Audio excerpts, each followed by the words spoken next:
If we would, let's please take our seats. Mr. Brad Alford, are you here? Would you offer the invocation for us this afternoon?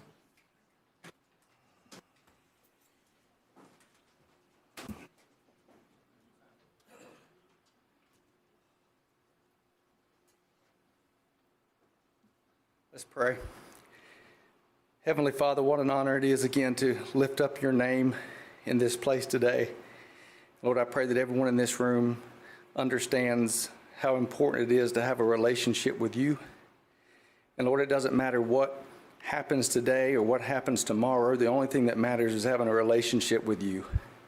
Lord, I ask you to be with us over the next few hours as we discuss things that go on within this county. And I pray that, Lord, we would act like adults. And Lord, I thank you again for the opportunity to lift up your name in front of these people. In Jesus' name, amen. Amen. I pledge allegiance to the flag of the United States of America and to the republic for which it stands, one nation under God, indivisible, with liberty and justice for all.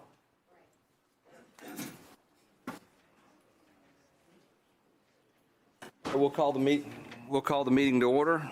Looks like we have a quorum. Four of 5 commissioners are present.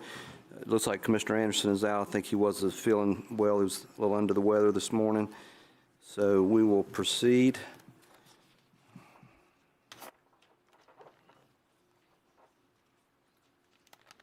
All right, do we have any additions or deletions to the agenda? Yes, sir, Chairman. We have one addition by Commissioner Curry. We'll include that under his tab. Okay. Motion to approve the agenda with the addition. All right, show that done without objection. All right, is there anyone here that would like to address the board in public comments that will not be here for the remainder of the meeting that would like to come up? Seeing none. Or do we have anything on the consent agenda that needs to be looked at? I'd like to remove number 3. Okay, number 3. Anything else? Motion to approve the consent agenda with that exception. We show a motion. Is there a second? Second. Show that adopted without objection. All right. Do we have a spot for number 3? Yes, sir. We'll add it under the administration tab before number 28. Okay.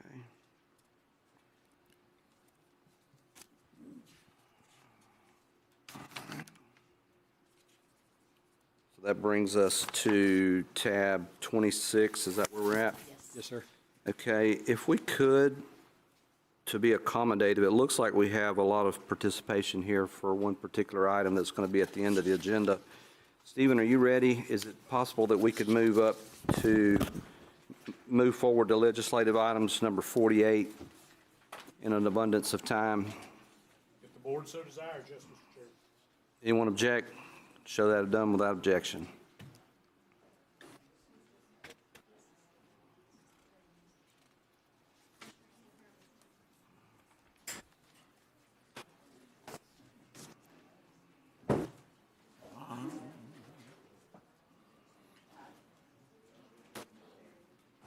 Didn't know we had a court reporter.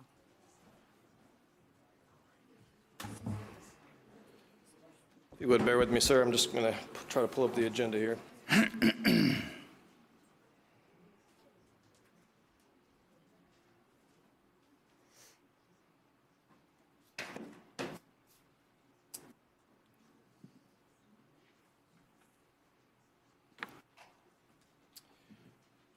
Okay, well, I can't pull up the item, but I'm going to go ahead and introduce it for you, just to keep the show moving forward here. This is item number 48, is a legislative item. This is the key small-scale future land use map amendment with rezoning. It is a request to approve by ordinance. Project number FLU 25-000028 was reviewed by Ms. Ayanna Reed. I do not believe she's made it here at this time, assuming it was going to be heard last. So forgive us in that respect. The application was submitted by Dunlap and Shipman. PA on behalf of Peggy Kelly. They're requesting to change the current future land use from conservation residential to public facilities and institutional or lesser category, and to change the zoning district from conservation residential 2-to-1 to institutional or a lesser district on 10 plus or minus acres. The property is in District 5 and identified by the parcel ID in your staff report. If I could please enter that report into the record. Without objection, show that entered into the record. Thank you. I can attempt to answer any questions you may have, but it will require that I run back to my seat to grab the staff report. If that would be, Absolutely. okay, I will do that. We're here to be accommodative. Very good. Thank you. I'm in the same boat, Stephen. I'm still waiting for mine to come up.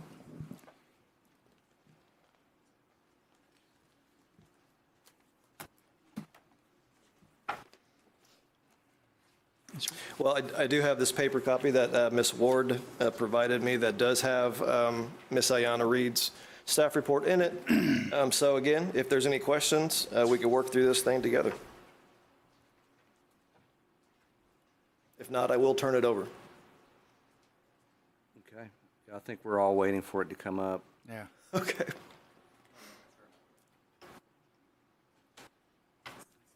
Ms. My Ward? iPad is set up for a presentation, which is why the screen is black. If you're waiting for something to pull up, I can. The staff report's not pulling up in the agenda it's Okay. in our system. Being old school like I am, and I never depend on electronic, I do have paper copies of everything, Sure. if you would like them, okay. I've got it on my screen. I always like paper copies. Mine came up finally. One time, the opposing counsel and everything on the iPad crashed. Good luck. I don't need one, I've got it on my I screen. always like paper. Thank you. Hey, sir. I'm good. Not voting today. I've got one right here, Dewey, thank you. Looks like it came up over here. Yeah, I just got mine up here.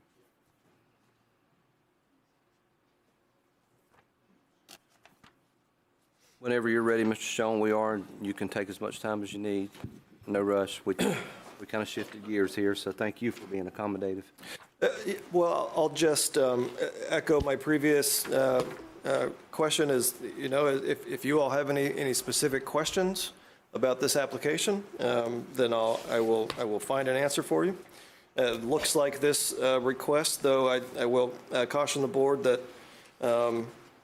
map amendments and rezonings are based on the request alone and not the proposed use. However, there does appear to be an intent to develop it looks like 30,000 square foot church on this site, if approved.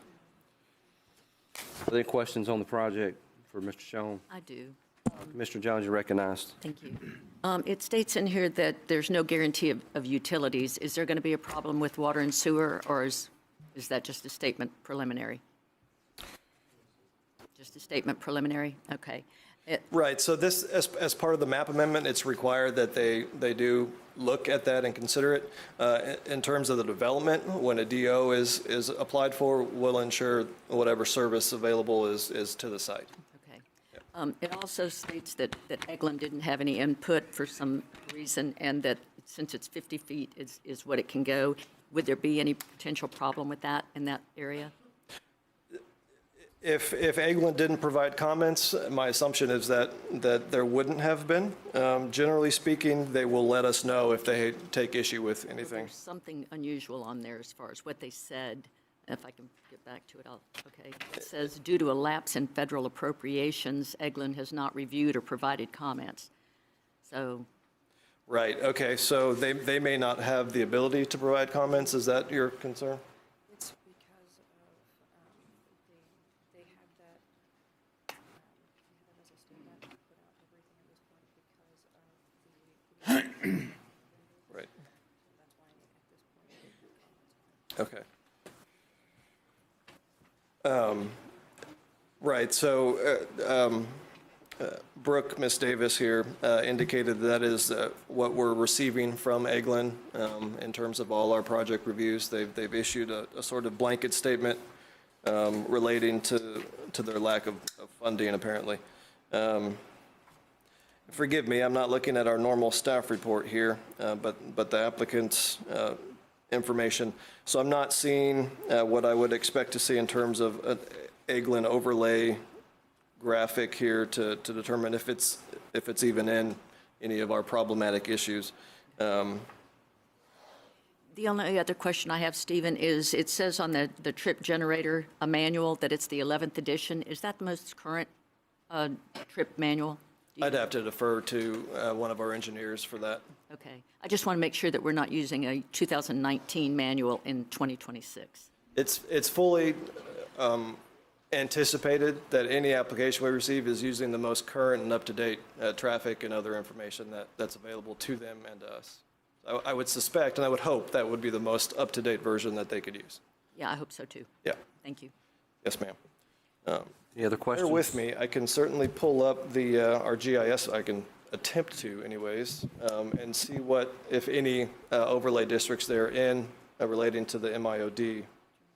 Chair. Do you have one? Can I just add to what Commissioner Johns just said?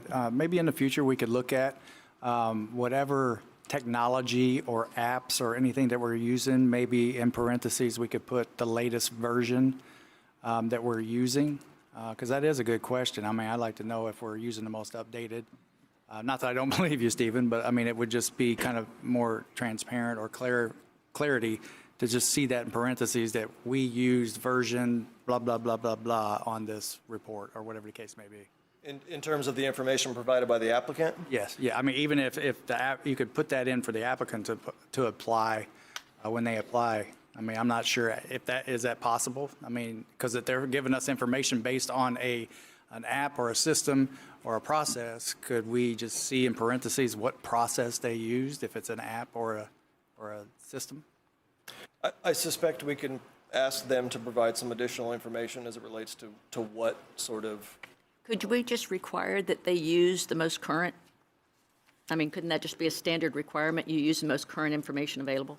I mean, if it's not already in there, then that's an assumption that we make.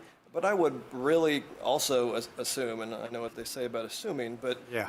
when our engineering folks get a document that's going through traffic analysis, they're looking at the most current version. And if those numbers aren't the same, that would more than likely be a comment that they would make to the applicant, hey, you need to use the next edition, you're using a dated version.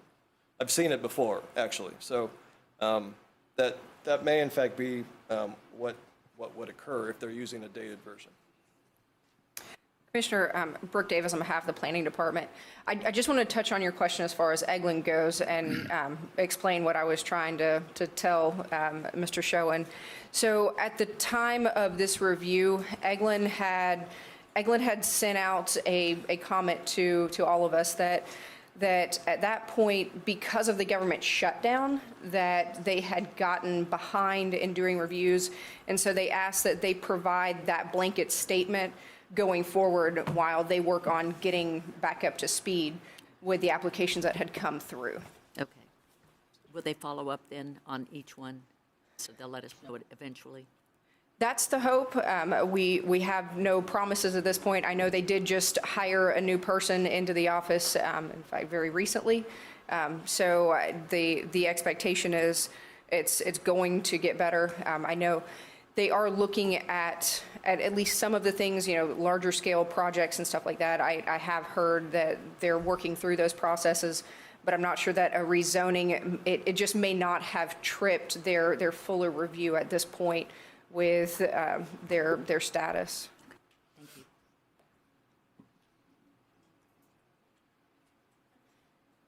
Any additional questions? Seeing none? Okay, and I will just verify, according to our GIS, none of our military influence overlay districts are on top of this site. So that's a good thing. Yeah. Thank you. Anything else before I turn it over to the applicant?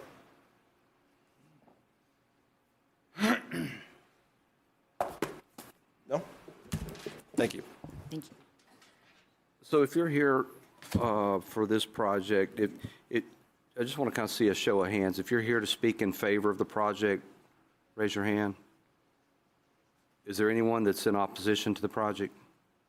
We have one, two, okay.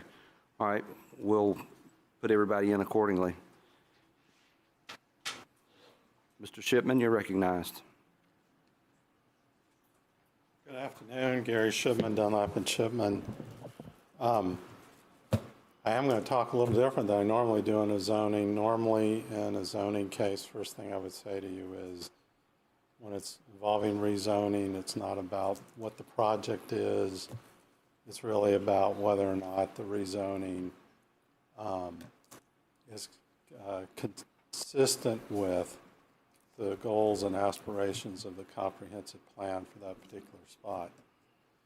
This case is a little bit different in that Apostles by the Sea is an Anglican church, and it's specifically to build this Anglican church. I was somewhat surprised in that there's very limited categories in our land development code you can build a church in. Chair, she's having a hard time hearing. Oh, and the audience. Yeah, just If if we, get a little closer to the microphone, Gary. You want to hold it up? I'm going to try to, I'm so tall, maybe this will help. It's better.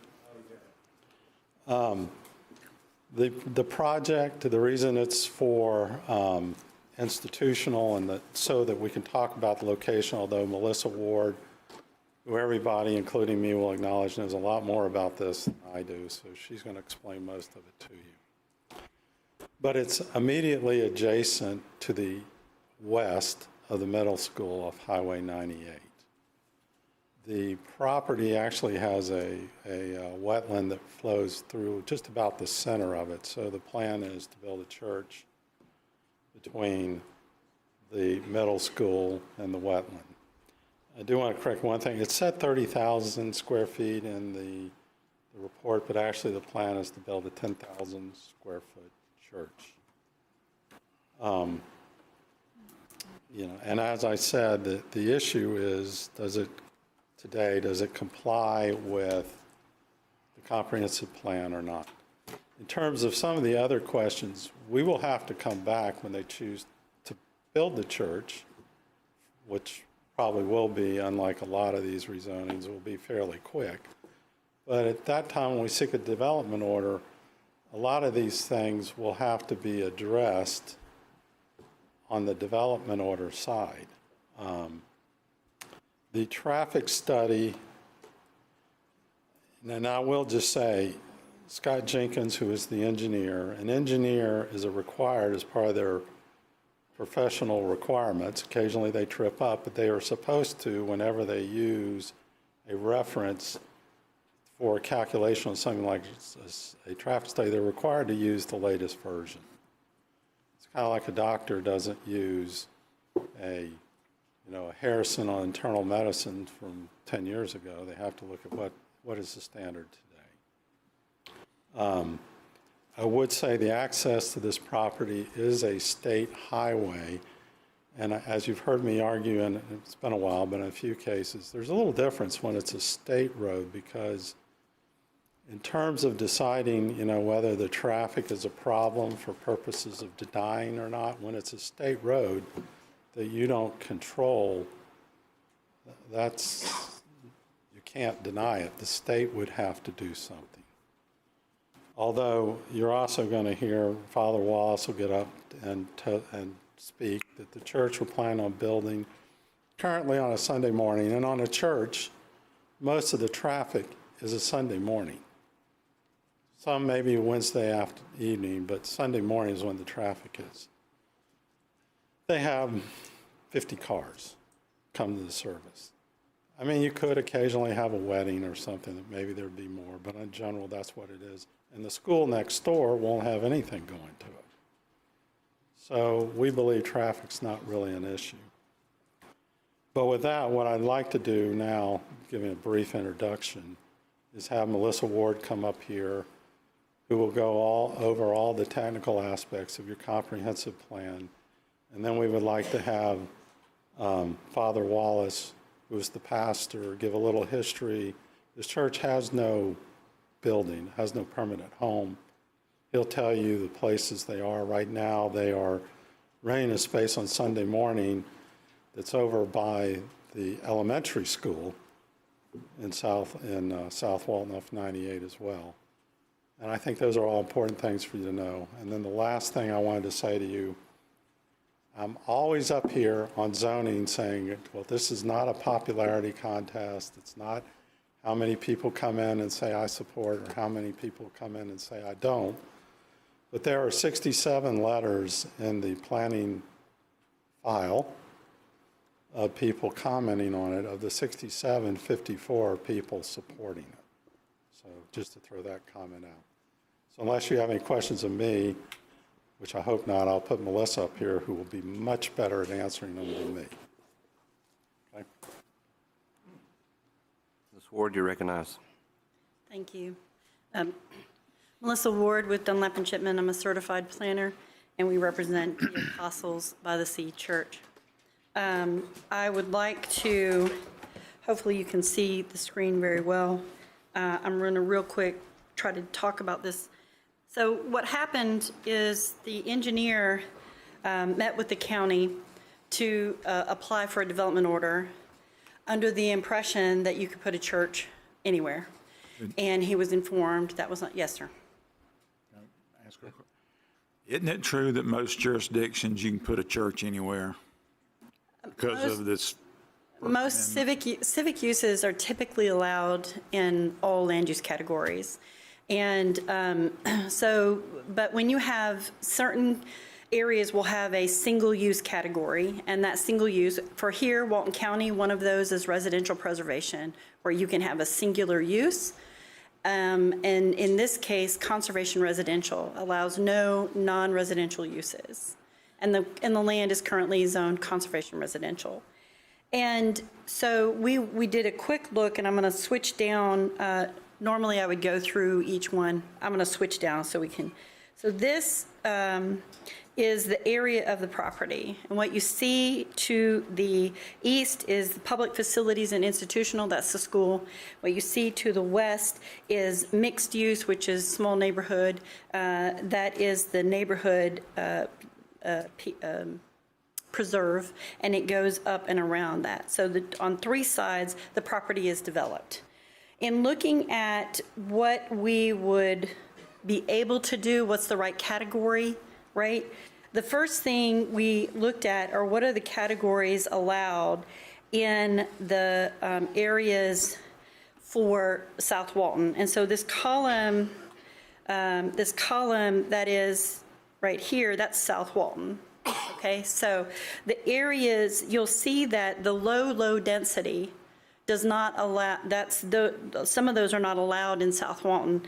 Conservation residential is one of the lowest densities in South Walton. So what I did is I created, sorry, I'm just moving down my chart. This is the chart that's in the Land Development Code that is a cross-reference, a matrix of the uses. And the one that we are specifically looking at is right here. And that's really small, so I'm going to break it down for you on a little bit easier to read chart, which is this one. The categories that are allowed in South Walton are listed on the left column. In the middle is whether it is a permitted use, a prohibited use, or a conditional use. And on the right are the uses by their types, in other words, density, intensities, and so forth. And what you'll find is that the most area where the green, which is the permitted use, it is allowed in general commercial, neighborhood commercial, business park, small neighborhood, traditional. These are all permitted uses within these mixed use or highly intense categories, each of which increase density and increase your impervious and FAR, so floor area ratio. So the institutional was the only choice that allowed us to have the church that did not increase density in the area. Now, the problem, so we were looking at what's the right choice. The one that says that it is a conditional use would increase density to 8 units an acre, and the condition isn't listed under that category, so it's a little questionable what that meant. And in terms of neighborhood commercial, you'll see a green on the far right corner. You'll see a green light here. And what that says is that Neighborhood commercial is regulated to 1 unit per lot or 4 units per acre if you do and live work, but it does have a lower floor area ratio and impervious surface ratio. Now, we ask for institutional because it has no density. We're not building a subdivision. We are building a church, a 10,000 square foot church, provided we can get development permits, of course. So this is what we went through to try to find the right category. And so as we went through this with the planning staff and looked at it, we all agreed this is the best we could do. Besides, it butts up against the church, so it would, or against the school, so it would be consistent on that as well. In addition to that, I would just like to go back to, this is the survey. And what you're seeing in the middle there is a ditch or a creek or something that comes north-south, straggling through that property, and it's a pretty big swath. The proposal that the church wants to do is to put the church in this area right here. So the residential to the north and to the west would have a third of the property defending it, if you will, with natural vegetation, and the church would develop here. That is the proposal. I would like to go through the rest of it, but I really want to know if I should go through that or if you're... Any questions for Ms. Ward? Yeah, I do have one. Yes, sir. So you're going from conservation residential to public facilities and institutional. Let's just say in a non-perfect world that all of a sudden we don't want to put a church anymore and we rezone this. What other entities or facilities could be used on that property once we've okayed this? Under institutional? Yeah, under, you've got it, you want to switch it to public facilities and institutional. So what other public facilities or institutional could be put in there if in a non-perfect world they decide not to put the church there? So I hope you can see what I'm showing is, the one on the very far right is institutional. Okay. This area right here, this one right here. And a good portion of the list, oops, sorry, didn't do that. The good portion of the list is blank, if you can see what I'm saying. So civic uses, and I'll just go over here. Civic uses, public uses, parks and recreation, active recreation. Institutional doesn't allow a lot. It allows for necessary items to allow that community to function properly. That's what institutional is for. So would you be willing to say no 30,000 development units will ever be put? It has zero density. 3,000? It has zero density, zero. Just want to make sure. Yep, What about heavy industrial? zero. Can't do it. Okay. Thank you. They would have to be clear, you guys would have to agree to rezone it to heavy industrial or T&D to get 30 units an acre. It has none of that. Are there just a few, because it's kind of hard when you're scrolling back and forth on I'm here. sorry. Can you list, is it just 5 different things that it could be under that category? Well, civic uses has a list. So for instance, let me go see if I have that there. Civic uses do include things like a community center. It allows for, obviously, a church. It allows for a hospital. It does allow for a hospital. And it allows for, it does not allow for any school or, it allows for school or education to some extent, obviously, because it's exactly what's next door. Thank you. Yes. All right, let's go to public comment. Okay. Do we have someone someone that would like to come up, going to speak in favor of the project, and then I want to go to someone who has a varying opinion, who's going to speak opposed to the project? Do we have someone ready to speak on behalf? I think the Anyone? priest is right there.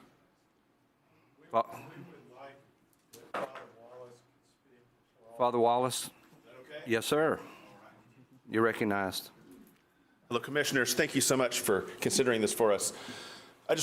One of the things I wanted to do is share with you about our church. We've been here for since 2012. We started off in Rosemary Beach in the town hall there. I should back up and started in 1974. I was born in Pensacola, and I lived my life being raised from Pensacola to Panama City Beach, all up and down the coast. This is my home, and I love this place. All right, now I'll fast forward to 2012. We planted the church in Rosemary Beach. We met there in the town hall and grew and had a wonderful experience in that place until the pandemic hit, when all of a sudden we were not able to meet inside for a good time. And so our church started meeting in Camp Helen State Park outside. And we required that you, if you wanted to come, and you're invited, but you had to pay the entrance fee of $4, bring your own chairs, and it was a wonderful experience. And we actually grew during that experience. And then we moved to another open air facility in the Water Sound Origins area, and then we moved to Dune Lakes Elementary School, and now we've rented this place, which is right next door to the Walmart, that new Walmart, the neighborhood market in Santa Rosa Beach. All that to say, we're determined to make it work here. We don't want pandemics or zoning issues or bad weather to keep us from being able to establish a church and bring the benefits of a church to the community. And one of the things we want to do is really help the community by establishing the infrastructure for something that will be shaping young hearts and the community for years to come. One of the things that the church teaches is love the Lord your God with all your heart, with all your soul, with all your mind, with all your strength, and love your neighbor as yourself. And that's a pretty good thing to do as far as being a part of a community, is helping people to love each other. And so anyway, we love being here. And we'd love to see this land rezoned so that we can build a church and establish a place that can be a faithful church for generations to come in this community. So thank you so much for considering this for us. Thank you. Thank you, And, Father. I should also say probably that right now we're 2 miles away from the place that we're hoping to be. And so we're not going to add, we're already, whatever impact we're having traffic-wise, we're already having it in that same place. So this is just a few miles down the street, and we want to be good neighbors. So thank you very much. Thank you, Father. All right, is there someone from the opposing side that wanted to speak today? We have anyone? No? Okay. I'll make a motion to approve. Second. So we have a motion. Well, Randy, let me handle the parliamentary. So we have a motion to approve, seconded by Commissioner Gladwell. Is there any additional discussion at the board level? Seeing none, we would take additional public comments.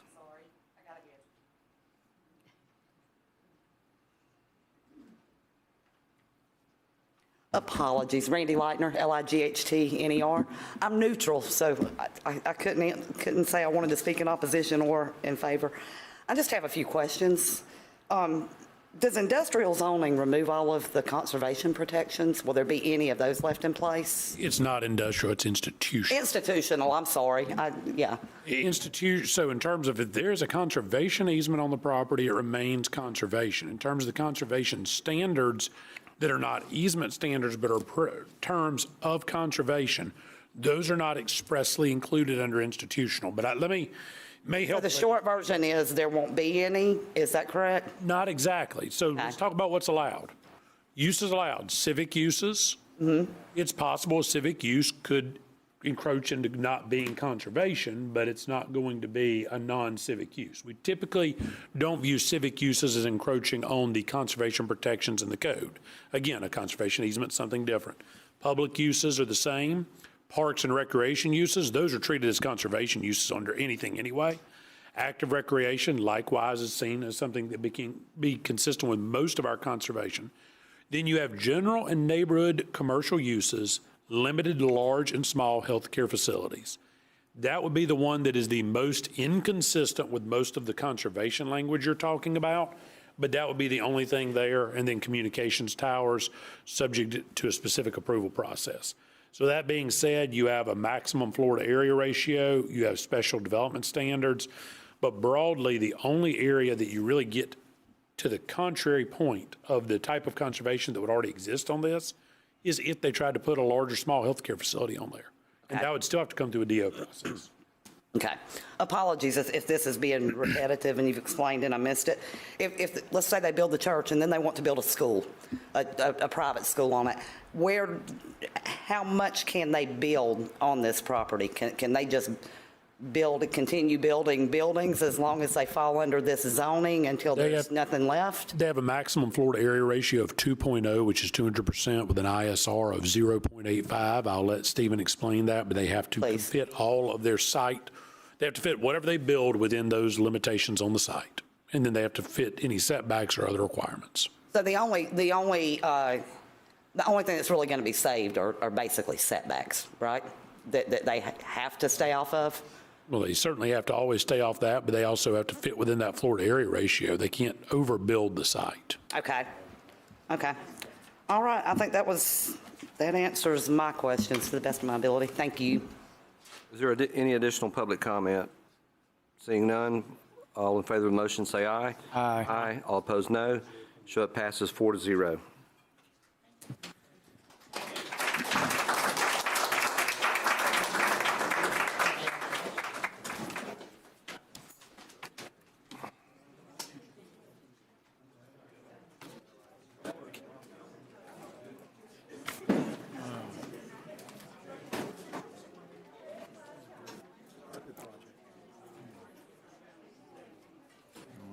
Give them a minute to get out of here.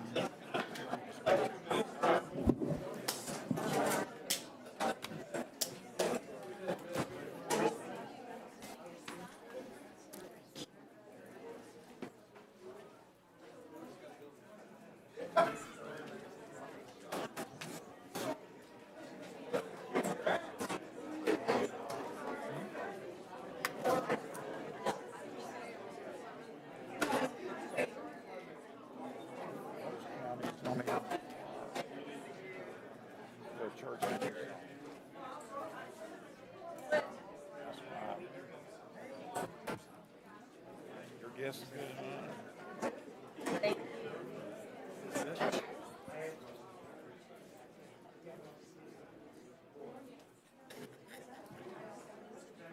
Gary don't trust us.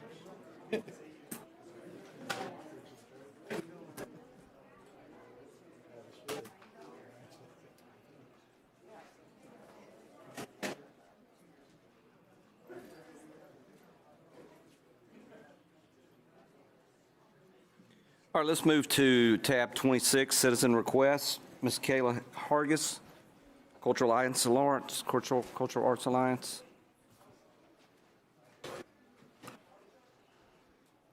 I'm not Kayla. Is that okay? I was going to say, you're Ms. Steele. Yes, I'm Jennifer Steele, Jennifer Steele, President and CEO of the Cultural Arts Alliance of Walton County. And I'm here once again for my annual request to designate May as Art Month, Walton County.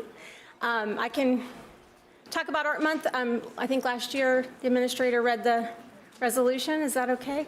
Okay. Do that, or if you'd like to read it, or would you like to have it? How about a motion to approve first? Okay. So we have a motion by Commissioner Glidewell, second by Commissioner Johns. All in favor of the motion say aye. Aye. Aye. All opposed, nay.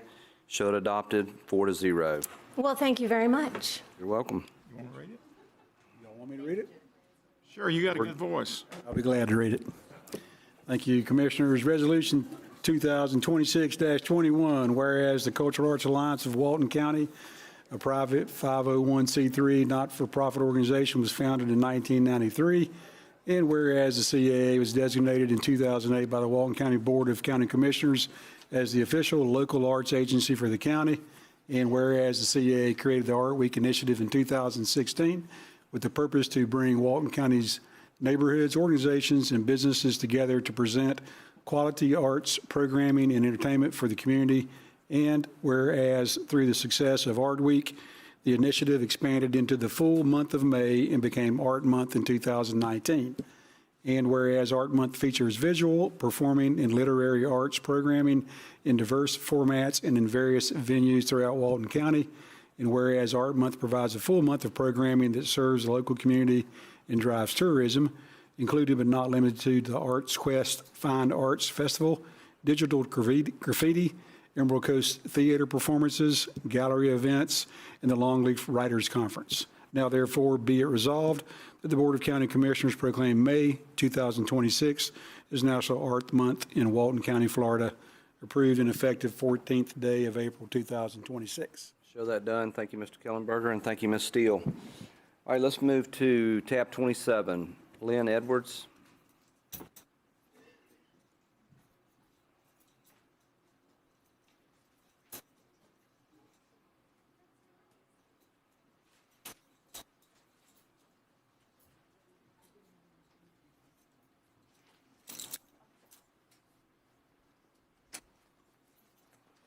Good afternoon, Commissioners and company. Thank you for hearing me out. I just discovered that it's not 10 minutes, it's 5 minutes, so I have to talk fast. What I wanted to say, first of all, was a big thank you to many people, especially Billy McKee of the Walton County Environmental Group and his extremely professional group of people that helped us on this. There's been a lot of research involved in this, and I'm just going to cut to the chase, and if I have time, I will go back to recommendations as done by a professional environmental engineer. What I'm going to get to right away is what I'm going to ask the board, and then I'm going to try to backfill. My request is that we make and pass a motion to require an annual meeting of combined local resources with input from the state oversight agencies to provide an unambiguous and common language report of the state of our county's water and waste management and its plan for the future. There's no room to do what we've always done. We must be bold in active research, discussion, and debate. Examine with new eyes our contacts and contracts and plans. People will say, well, we already have water reports, but I'm going to get to that. Further, the BCC, I ask that you would consider creating a committee council of public, profit, and citizen input to investigate and explore the best practices and current status of efforts of the aforementioned interconnected issues. That the same group be tasked with factual information outreach to the taxpayer and residents to promote an understanding and avoid panic. The county has many such committees and councils, and water is the key to life, is it not? And I really wish that you would consider that. So that's two pieces, an annual meeting of combined resources that are going to give a report that mere mortals can understand. I don't know about you, but those numbers mean nothing to me. So we need interpretive help, and we need together. Right now, we're in a situation where we're in a siloed condition, where multiple agencies, which do not necessarily or regularly communicate or coordinate their work, commissioners who have overwhelming numbers of items on meeting dockets and little time to dig into facts, lengthy monthly meetings with no time to educate or explain topics, citizens who really want to know what is presented, but with a fragmented and technical report which is not understood by most outside the workplace and without an opportunity to ask valid questions. I would request that the BCC ask Mr. Billy McGee of the County Environmental Department as the public administration side, and Mr. Joey Rutkowski, who is the CEO of MVM as the private administrative side, and a topic of our discussions regarding Class 1 landfills, and selected interested citizens, one of whom is Dr. Ron Wise, who is a retired senior environmentalist with 7 degrees and a lot of experience, and others who are deemed helpful and on this council. I am really impressed with both of the men that I just aforementioned, their experience and knowledge, their integrity, and the commitment to this community and to their critical combinations of resources. All right, now I'm going to go back to where I was. When I originally heard about this new MVM landfill, I was like a carpenter with many hammers and everything was a nail. In my mind, I had already accused this gentleman, poor guy, moving in, and I just was convinced he was going to come in and turn it over to Waste Management, make a profit and run. He told me right at the beginning when he came to Dr. Weiss's information lecture on how aquifers work that that was not his plan, and he's made good on it. In the meeting with Billy McKee and his remarkable staff, I was told that this fellow had implemented the purchase of a reverse osmosis system for cleaning the leachate out of our waste management. I was shocked because I come from a medical background. That's big time money. And so I called Mr. Rutkowski yesterday. He was very gracious, spent a long time on the phone. He told me he was pretty surprised. As soon as the ink was dried on his contract, he had seen in the prospectus $150,000 allocated toward cleaning the leachate or managing it. And what he discovered was far from that. He immediately went to work in an unanticipated personal expense, out of pocket, put $1.5 million into a new reverse osmosis system. His plan is to make the leachate clear and like drinking water. He's not going to offer it as drinking water, but he wants to be a gold star standard. So I have so much to say. I didn't get to the recommendations regarding reservoirs, security, or the contaminants to monitor. But hopefully Loretta can make copies of that and you can read it at a later time. But I'm really urgently requesting that you think this. We live in dangerous times. We have no reservoir. We have no backup if things go wrong. Thank you, Ms. Edwards. Mr. Gladwell, you're recognized.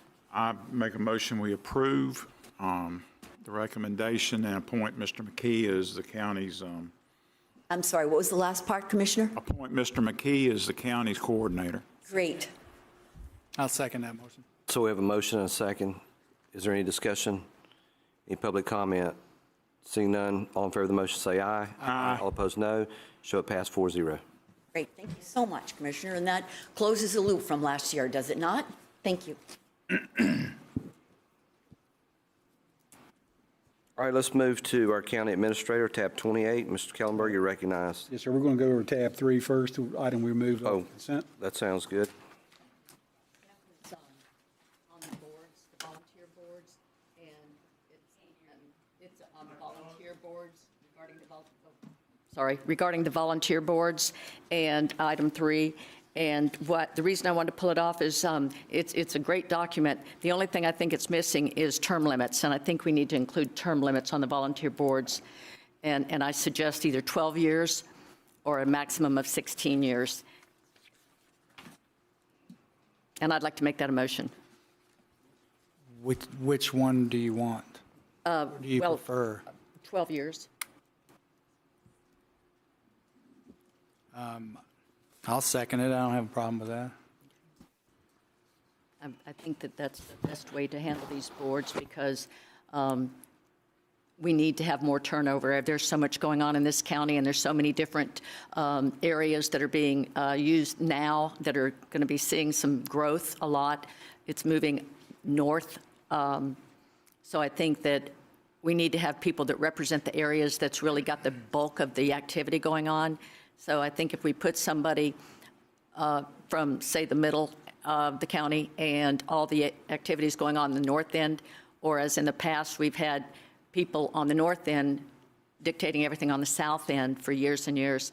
And so I think that we need to make sure that we just are adjustable and that we have people that can represent the areas that are actually growing. Now, if you find someone that that's spent their 12 years, but then they want to be on a different board, that's not inclusive of all boards. 12 years, they're gone, they can't do anything else for the county anymore? I just don't think they should be on the same board. I don't think they should be on the same board. But they can go to if they were on the planning, they can go to ZBA or ZBA. If that's what the board wanted. But there would be 12 years contiguous. If Yes. they didn't serve on the board for 2 years, they could come back. The clock would restart. Well, I don't necessarily agree with that. Unless you're limiting it completely or solely to 12 years of service on a particular board. That's what I think on a particular board, 12 years max. The problem with that, Mr. Chairman, the problem with that is it's difficult to find people for these boards. And in some cases, there are very specific qualifications for those slots. And it's we've had positions stay open a year because we couldn't find anybody that met the qualifications for the specific seat. I don't think we should, if you got somebody who's willing to serve for free, I don't think we need to just haphazardly remove them when they're willing to serve. I don't think that's good public policy, and I don't think we need to just kick people off because of a generic time period. Chair. What I would like to say to that is that previously in our last meeting, when we were doing these, we did not have enough people responding. So we requested that we go out and advertise better. And when we did that, we received a lot more applications. So it's part of it is because people don't realize that we're asking for people to serve in these positions. So if we get the information out there, there are a lot of people that do want to serve. And we've had a lot of people that came up on this last time. I was extremely happy and impressed to see that people stepping up to the plate, people want to serve. They just don't necessarily know when it's available. I have a question for Clay. May I, Chair? You recognize. So if this, a simple majority would put this into place, so let's just say 12 years down the road, Mr. Glidewell's example comes into play to where we don't have anybody for a board. Could this come before the board again and change those requirements to? Absolutely. It come before the board at the next meeting. Yeah, whenever this board, it's your policy, it's not being adopted by ordinance, you don't have to advertise it, you don't have to go through public hearings, it's simple majority, policy of the board. I'll stay with my second on the 12. Commissioner Johns, how do you feel about the confirmation process where in the prior policy, if someone wanted to put a person on the board, say for their specific seat, it had to come before the board for a confirmation or an agreement. And I think in this document, we eliminate that process. Are you comfortable with eliminating the confirmation? So if I put someone on the board, or let's just say that, I'll use a fictional example, but let's just say a commissioner in the future decided they wanted to put someone on a board and their sole purpose was to be disruptive. And I'm not meaning disruptive in like exploratory or in trying to get the policy right, but they were just there at the behest of some special interest group, one way or the other, and their intent was to be disruptive. If we kind of identified that that was the intent, having board approval over that would eliminate that. But if not, then we're kind of stuck with that. Right. I don't have an issue really with the board having to approve it. I mean, each individual commissioner could select who they want for their district with board approval. Right, we took that out, though. We can add that back in. I mean, I would think that would be okay. I'm kind of okay either way, but I really do feel like, to your point. It would help me get there if you would be willing to do that, then that gives me some comfort with the 12 years. Okay, I'm willing to do that. So the motion. Change my motion. Okay, so. Why don't we do this? We've gone from just adding one thing in to actually kind of changing how that structures. As I understand it, the board is going to approve every appointee across the boards. Correct. Why don't you let us bring this back to you at the next meeting in a formal document? Because now we're changing substantive parts of how the approval process works. I agree with that. So we'll take that as staff direction and bring that back if you would be so kind as to withdraw your motion. I'll withdraw my Withdrawn. second. Okay. Okay. Anything else? No, thank you.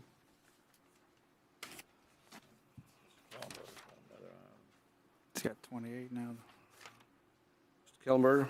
Yes, sir. Number 28, this is request to approval to distribute Florida Power and Light settlement funds in the amount of $50,000 to Liberty Volunteer Fire District. This is associated with a court settlement for a solar array in the north part of the county. $50,000 was established to help fight fires.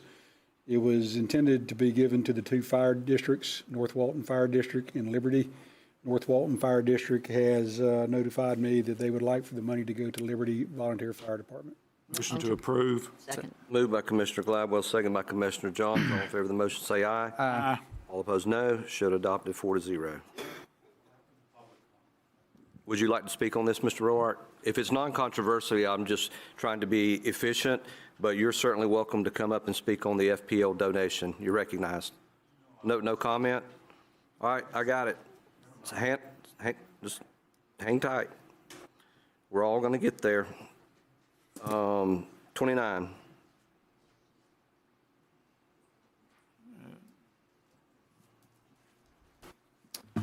Hello, good afternoon. This is Chance Powell, Engineering. Number 29 is a request to approve and authorize the chairman to sign change order number 2, construction contract number 24-42 with Murdoch Investments doing business as Griffin Traffic Signals for the construction of the U.S. Highway 98 Mall Drive intersection project, increasing the contract amount by $2,880. This is a final reconciliation change order for some additional boring that was needed for a driveway that was not there during the original design. A question? All right, so we have a motion by Commissioner John, second by Commissioner Glidewell. All in favor of the motion, say aye. Aye. Opposed, nay. Show it adopted. Well, if they volunteer, I'll bring them up here. Is there anyone that wants to speak on this item? Show it adopted, 4-0. Thank you. Number 30.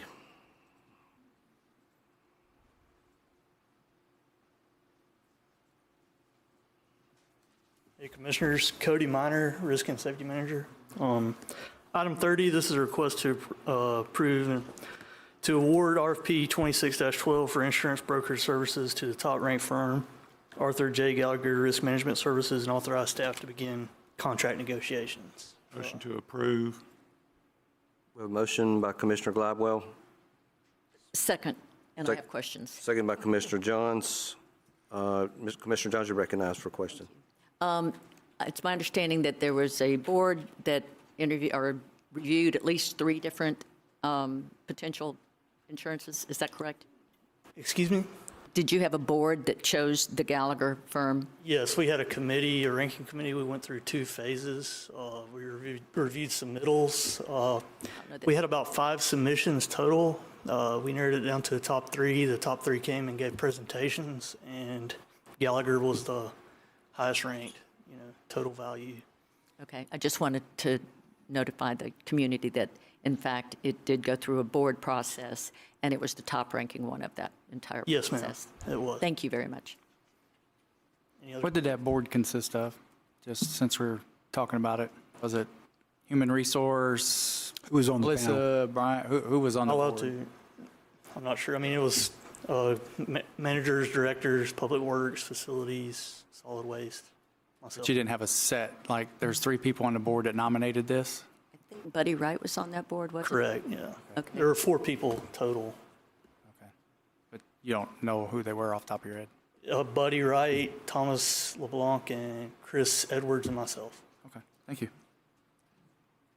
Anyone else? Any public comment? Seeing none. All right, Mr. Roark.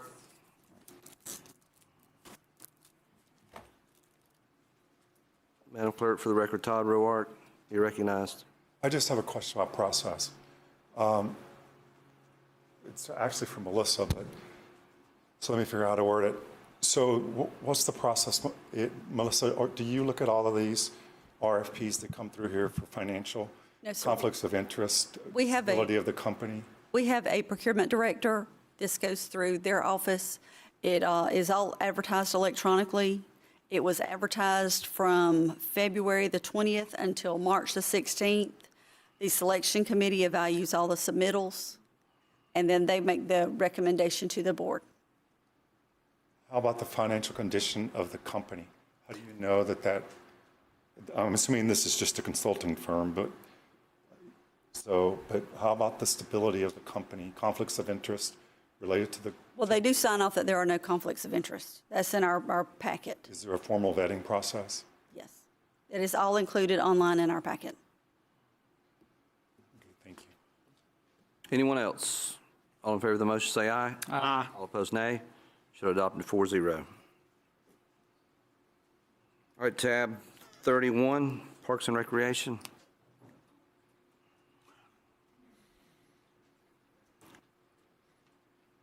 Mr. Brad Alford, you're recognized. I noticed the library tried to kill you. I know it. Tough crowd. This is a request to approve the purchase of a new skid steer in the amount of $102,148. This is replacing our 2003 trencher that died on us a few weeks ago. Motion to approve. Second. We have a motion by Commissioner Gladwell, second by Commissioner Curry. Any additional comments from the board, questions? Yeah, you're recognized. Commissioner Johns, you're recognized. Thank you. If you would just explain to us what the multifaceted things that this thing can do for the county and that it can be used all over the county, correct? Yes, ma'am. So the trencher we had was just a trencher, and that's all it did. With this machine, which is about $80,000 cheaper, we can trench, we can put a front-end loader on it, we can put a bush hog on it. So we can get a lot more bang for our buck. And this piece of equipment is used throughout the county by all departments. Thank you. Yes, ma'am. Any additional comments or questions from the board? Any additional public comment? Seeing none, all in favor of the motion say aye. Aye. All opposed, no. Show adopted 4-0. All right, tab 32.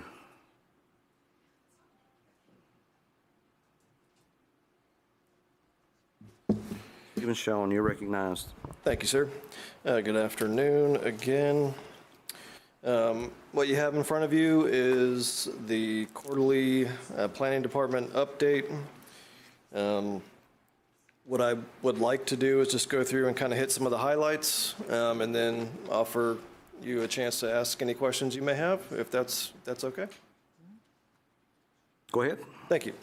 Okay, so I'm going to start from the top here. So we were moving forward with the evaluation and appraisal report, text amendments, proposed text amendments, and LDC amendments. They were scheduled to be on the Planning Commission this last month. We pulled back and we're scheduling or have scheduled at least one public workshop to get in front of some of those questions and concerns and misinformation that was kind of swirling out. So we wanted to address some of those things and make sure Planning Commission and the public are generally comfortable with what's being proposed. So that'll be in front of you in the months to come. Currently, we're working with SwiftGov to begin some of our code rewrite, the whole code rewrite, not just the amendments we're bringing forward under separate cover. Once we adopt the comprehensive plan based on the EAR, we do have to amend it to be in line with the comp plan. We have to amend the LDC, to align with the comp plan. So that'll be a much larger effort. It'll include rezoning, coming through with some, probably a fairly substantial rezoning to do some things that we've recognized over the years that need to be done as part of that effort. MGT did release their report. I believe that'll be discussed moving forward. I just want to provide that we have made some changes internal prior to that report being written. One of them specifically relates to our sidewalk buyout process, so we formalized that in keeping with the code. We have worked quite diligently on standardizing our forms, documents, letterhead, all of those things that we release to the public. We're trying to get all those things under one common sort of aesthetic. Our single-family BPRs, the standard operating procedures have been prepared. I believe you've all been presented with that previously in meetings with Sabrina and I. We seek to do that with all our processes, and we will as part of this ongoing work with SwiftGov. Every single application type will have a very formalized, there is a formal standard in operation now that we go through, but we have so many unique circumstances that we have to work through daily that it can get just confusing for staff and the public. So it's important that we create that real formalized procedure for all of our application types. So we're working through that now. SwiftGov is again partnering with us in that directive. We've worked with admin certainly in their work in tracking all of your board directives, so we pay attention to that, and we have our own internal sort of tracking that piggybacks on that move. We've expanded our SwiftGov work in our BPR process to include some of our environmental compliance additions. Prior to now, they've really just identified where those boundaries for wetlands and other things are. We're moving into more of a review component with SwiftGov for some of those environmentally sensitive areas. We're still obviously continuing to develop some long-term process improvements, obviously relying on SwiftGov. This is a 3-year process, so there's going to be improvements, throughout that time frame. We've started our work with Intergov. We've had a number of meetings with their team and our team and the new folks in admin that have really been helping us kind of coordinate and collaborate our efforts to bettering the Intergov system. I believe their analysis is scheduled to begin physically in the very near term, before the end of the month or at the beginning of next.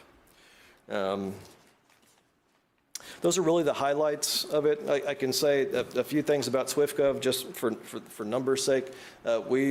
We've given them over 800, I want to say it's in the 850 range, applications for review. We're at 100% accuracy for our townhome review and just shy of 90% for our BPR review. So there's still some work there, but that's just part of the process and figuring out what's being missed and how to correct that. It's just, again, educating the machine to do that review for us. So yeah, that's really, I think those are the highlights. I'm happy to take any questions. Yeah, Mr. Gladwell, you're recognized. Has the speed increased, and if so, how fast? So yeah, we're seeing a faster turnaround as it relates to our planning review. We're still positioned now where we rely on other reviewers outside of the department to do that review, right? So, or internal, but outside of the BPR program. So that brings up our staffing issues, right? So that was part of our programmatic sort of improvements. We've been able to hire some folks, and then we've lost some folks. So it's been a bit of a struggle there. We did hire our environmental specialist, which would have improved that review time. She moved on to something else. I think she wanted to be out in the field more, actually doing science and not regulatory work. So unfortunately, we lost her, but we've got interviews set up, I believe, for next week to fill that position. So that'll serve to expedite that portion of the review. Engineering review is they're taking on more of our stuff as we move away from some of our other third-party partners. So they're just as busy as we are. So we're doing our very best in that realm. But absolutely, the SwiftGov folks have certainly, that system has improved our review times internally. I don't have figures on that because, again, very few of our reviews are just planning reviews. They rely on other agencies and departments. Chair. Recognized. I just wanted to take this opportunity we had a meeting and with 3 of us in there, plus SwiftGov, and that was probably the best meeting I've had with the planning department since I've been in this office. So number one, I want to thank you for that and your staff. But I did want to segue into, we're going to be having these round tables in each district. So this would be the opportunity for the public to get involved. That means developers, that means construction folks, that means homeowners, that means everybody. Please attend these round tables to get your voices heard and maybe even discuss some of the issues you had in the past and present, so we can take this opportunity to fix this, all of this. So thank you, Stephen. Yeah, and thank you for bringing that up. And just to piggyback on that a little bit, so these efforts, these scheduling, the meetings are really, it's a twofold effort. One, to kind of present the public with what's happened thus far, and absolutely to gain all of the information they're willing to give us as it relates to code rewrites that will be moving forward. So I believe thus far we're doing 2 per commissioner district, and I think we're doing 2 others outside that are specific to stakeholder groups and developers and others that obviously have stake in the game. This is the opportunity to get involved and speak the difficulties that you've had, so we as a group can fix this. I mean, absolutely. We've kicked this can down the road, and now all of a sudden we stopped. Yeah. So now it's time for everybody to put their input in. Yep, and we'll be releasing those dates as soon as we get them squared away. Perfect. So the public should have plenty of time to plan to be there, and I hope they all show up. So. Yep. Commissioner Johns? I just want to mention that you did just recently hire a manager for planning. Yes, we did. Thank you for bringing that up. We did. We hired an external candidate who interviewed really well. He's got, I want to say, 20, almost 30 years of management experience. Not a lot of planning department experience, but project management, environmental side of things experience. I think he's going to be a great asset to the department. He's obviously got a little bit of an uphill battle and a learning curve, but I don't have any doubt that he'll step up to that challenge and be a great asset. So Great, glad to hear that. And you have 3 positions open right now for planners? yes, so we're still, we have 3 senior planner positions open. One of them is to fill a currently vacated position, and 2 are a great service to the plan department from admin that's allowing us to fill positions before they're vacated. We have 2 very long-term senior planners that are leaving at the end of the year to retire. So we're going to get folks in there early enough to train them so that there's not that gap in service. So Yeah, those have been in there a long time, and it's going to hurt when they leave. it more than likely will, yes, unfortunately, but we'll be ready. Well, you're on a good path, and I'm really happy that SwiftGov is in there and doing what they're doing to help. What is the anticipated timeframe for permits in the near future? So similar to what she's presented in the past, we're getting their reviews back in minutes, literally, oftentimes. So once we can figure out a system to capture those other review types, our environmental review, engineering review, all these things that are tertiary to that main sort of application, which we are working on now, we fully expect to be back where we were, or where the board directed the planning department to be years ago, with 1 and 3 day turnarounds depending on the location in the county. Fantastic. Thank you. Anything else? Thank you, Mr. Schoen. Thank you.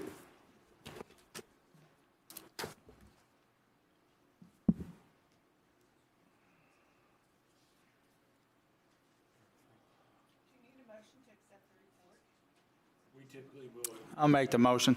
Second. All in favor of the motion, say aye. Aye. All opposed, no. Show it adopted 4-0. There's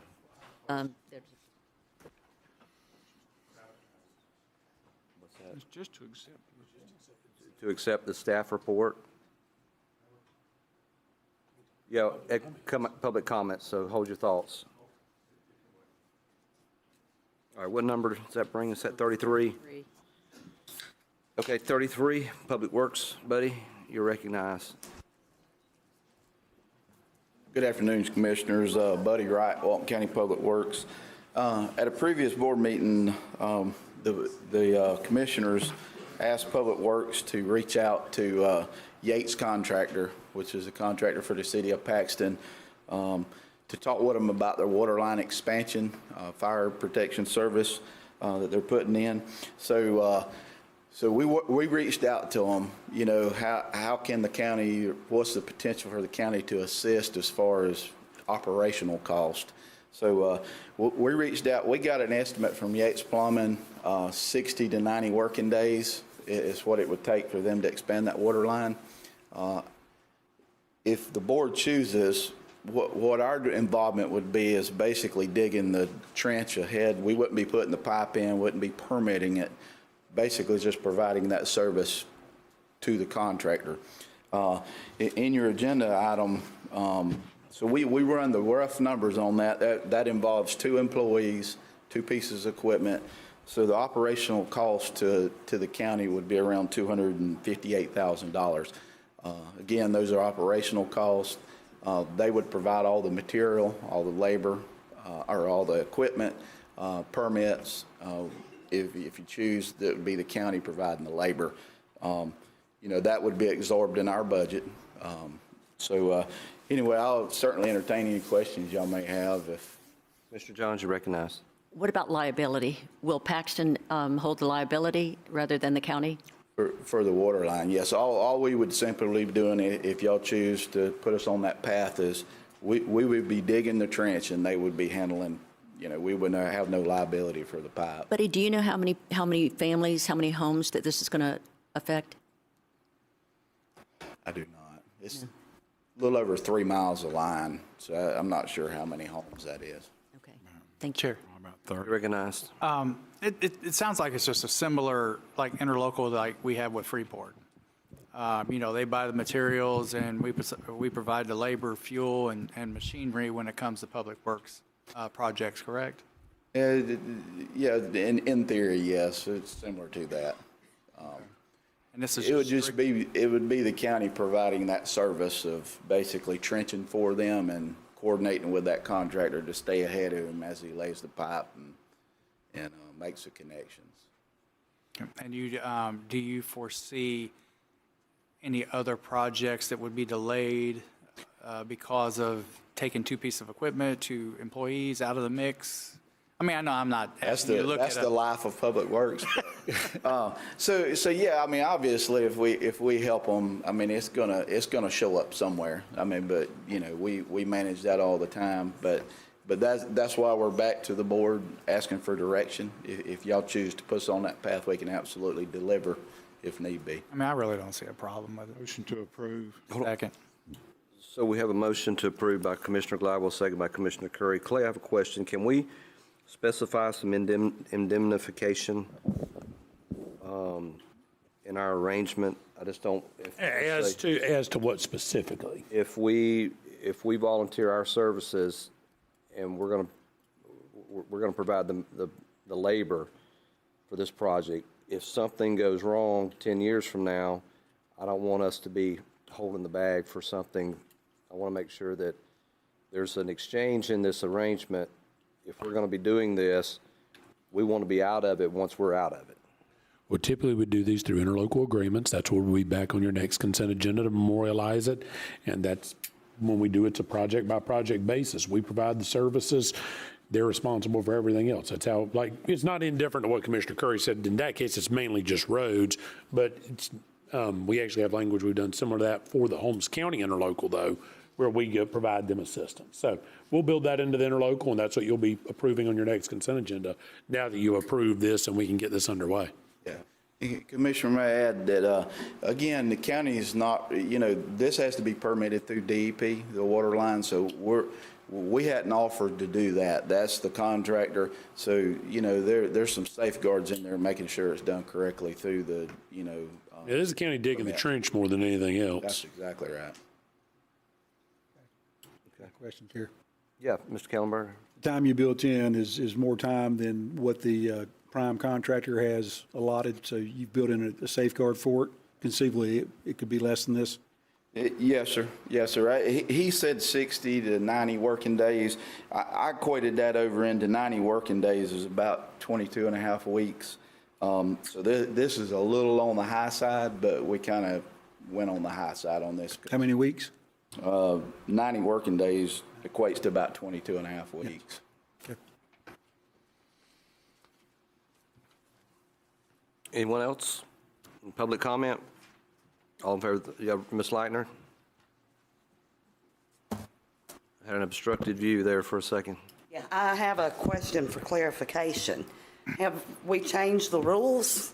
Are we no longer allowed public comment on every boat, or are you just maybe getting in a hurry and getting ahead of yourself? No, ma'am, if no one's going to be denied an opportunity for public comment. They just were. Who was? Tabitha. Okay, I could not see. On the last, it was called out and you still didn't let her come up. You just said she could speak later. No, So that was I Mr. just wanted to Brewer. point that out. Can we just slow down? And I think you're just getting ahead and assuming everything's okay, but there have been multiple meetings where there's been things I've wanted to speak on, and it's just gone through so fast that we can't. That's okay. So that's We can all. Just always- ask if we can just slow down and make sure before you go to the next one. Nobody's going to be denied an opportunity to speak. We have been multiple times. Okay, well, all it has I'm to be not going to done is argue it. brought. We have been, we just were. I'm just asking, will you please slow down a little bit? Thank you. Ms. Howard, what would you like to speak on? believe it was on the planning report, which is just this board's acceptance, where we Okay. typically do not take public comment until the It end of was the agenda. about what Stephen was talking about, because I myself, I've been online looking at some things, and with the InterGov, I can still access some things, but you did have the Citizen Serve, which was attached to that as well, because I was looking back for some prior permits, which I was able to find, but now the CineServe is now no longer a part of that, and that was what they had prior to the InterGov. So I was wanting to hopefully talk to someone within SwiftGov to make sure that all of the old is put in, because as of last month, I could still Google, or I could still search through this Citizen Serves for permitting and things. That's also a part of the Energy Gov, or that they're using, that they're switching over to the SwiftGov. What is your ask? I want to make sure that none of these records are lost. Okay. So, Okay. yeah, I'm finding records disappearing. So just making sure that when we If you want do- to talk to SwiftGov, please pull up a chair at the first meeting. And Yeah, I need to see where the Citizens Serve, where all of those things have gone that I can no longer access. I'll hold a chair for you. Okay, great, thanks. Commissioner Gladwell. Didn't our contract with Citizens go away? I mean, didn't we bid that out? And So what we did in the assessment, we recognized that InterGov, the platform that we contain all this information on, had not been set up as best as it could be. Y'all gave us resources in the form of an additional monies to give to InterGov to get that platform set up. Our intent is to get everything onto one platform, so we don't have to go back through one or two or three different platforms. I'll speak with Stephen tomorrow about if there are some things on the other platform that have been temporarily taken down. We'll get it back up so citizens can see that. But the goal is to get all into one platform. Anyone else? Mr. Roark, on the Paxton project? Just exactly what Tabitha just talked about and what Mr. Cunninberg On the prior? Okay, come on up. Todd Roark. So, thank you, Mr. Cunninberg. So I listened to the TRC meeting, the last TRC meeting, specifically it was around the cell tower. Tabitha came up and asked a lot of questions about specific documents that InterGov, is that? Yes, sir. InterGov is the platform we use where we Does my time still run even? Okay, he stopped. Thank you. where we store all the information, all the development order information, various permits that we do through the planning department. That's the platform that we use. Would you classify InterGov as the system of record? Yes. All right, so when Stephen was asked specifically about why boxes were checked, but there was no artifact behind the box. So there's a yes or no, or complete or incomplete, and it was marked complete. When Tabitha asked where that document was, or that artifact didn't exist. It was a check the box. So the system of record is the system of record, and it would have to be, if we were sued and Attorney Atkinson would have to stand behind it, he wouldn't be able to stand behind it because InterGov is, according to Stephen's quote, and he can come up here and speak for himself, is that it was too cumbersome, it wasn't set up correctly, that it's not user-friendly. Well, that is an issue of leadership in the setup of InterGov.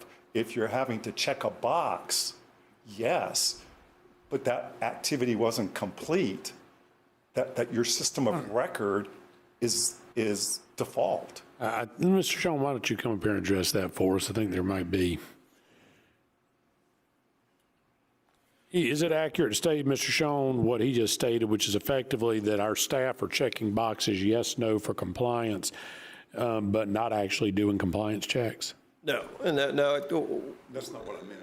I didn't think that was either. But well, it sounded like that was the application, because if staff can say why they said it's yes, no, it doesn't matter whether there was a document attached to an agenda. Staff's going to be the one who has to testify in a trial as to whether or not they did their job. Right. No, and it's not the lack of review that I believe is the issue here. I think there's twofold.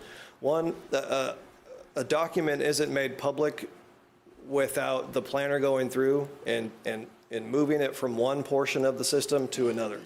So I have an internal policy now that we've implemented where there's, I want to say, a set of 7 or 8 documents, primary documents that are moved over from the initial application to public view.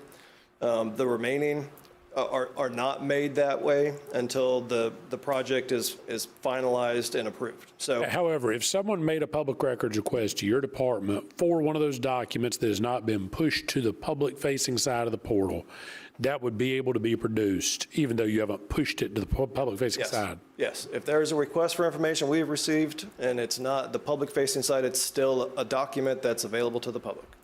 And if for whatever reason it does not get pushed through to the public-facing side, it doesn't mean that document doesn't exist, correct? Correct.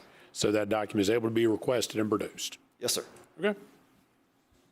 Yes. I will also say that one of the issues, and again, this is part of our EnerGov workings now, is that there is some misunderstanding and some, I think, mislabeling internal to the system when something is approved for their review, or that portion of the review, the language that's visible to the public is passed or something along those lines, which I think some folks have thought that means the project has been passed or something along those lines. So that's part of the work we're doing, is trying to clean up that confusion. So I just, again, want to put that out there.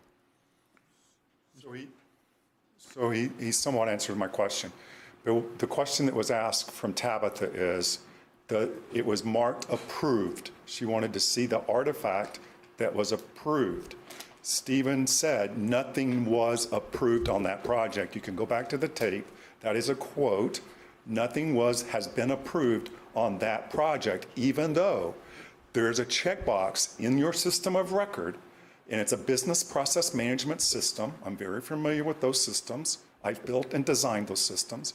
And you're checking a box that says something was approved. And Mr. Stevens said, Tabitha, nothing has been approved on that project, irregardless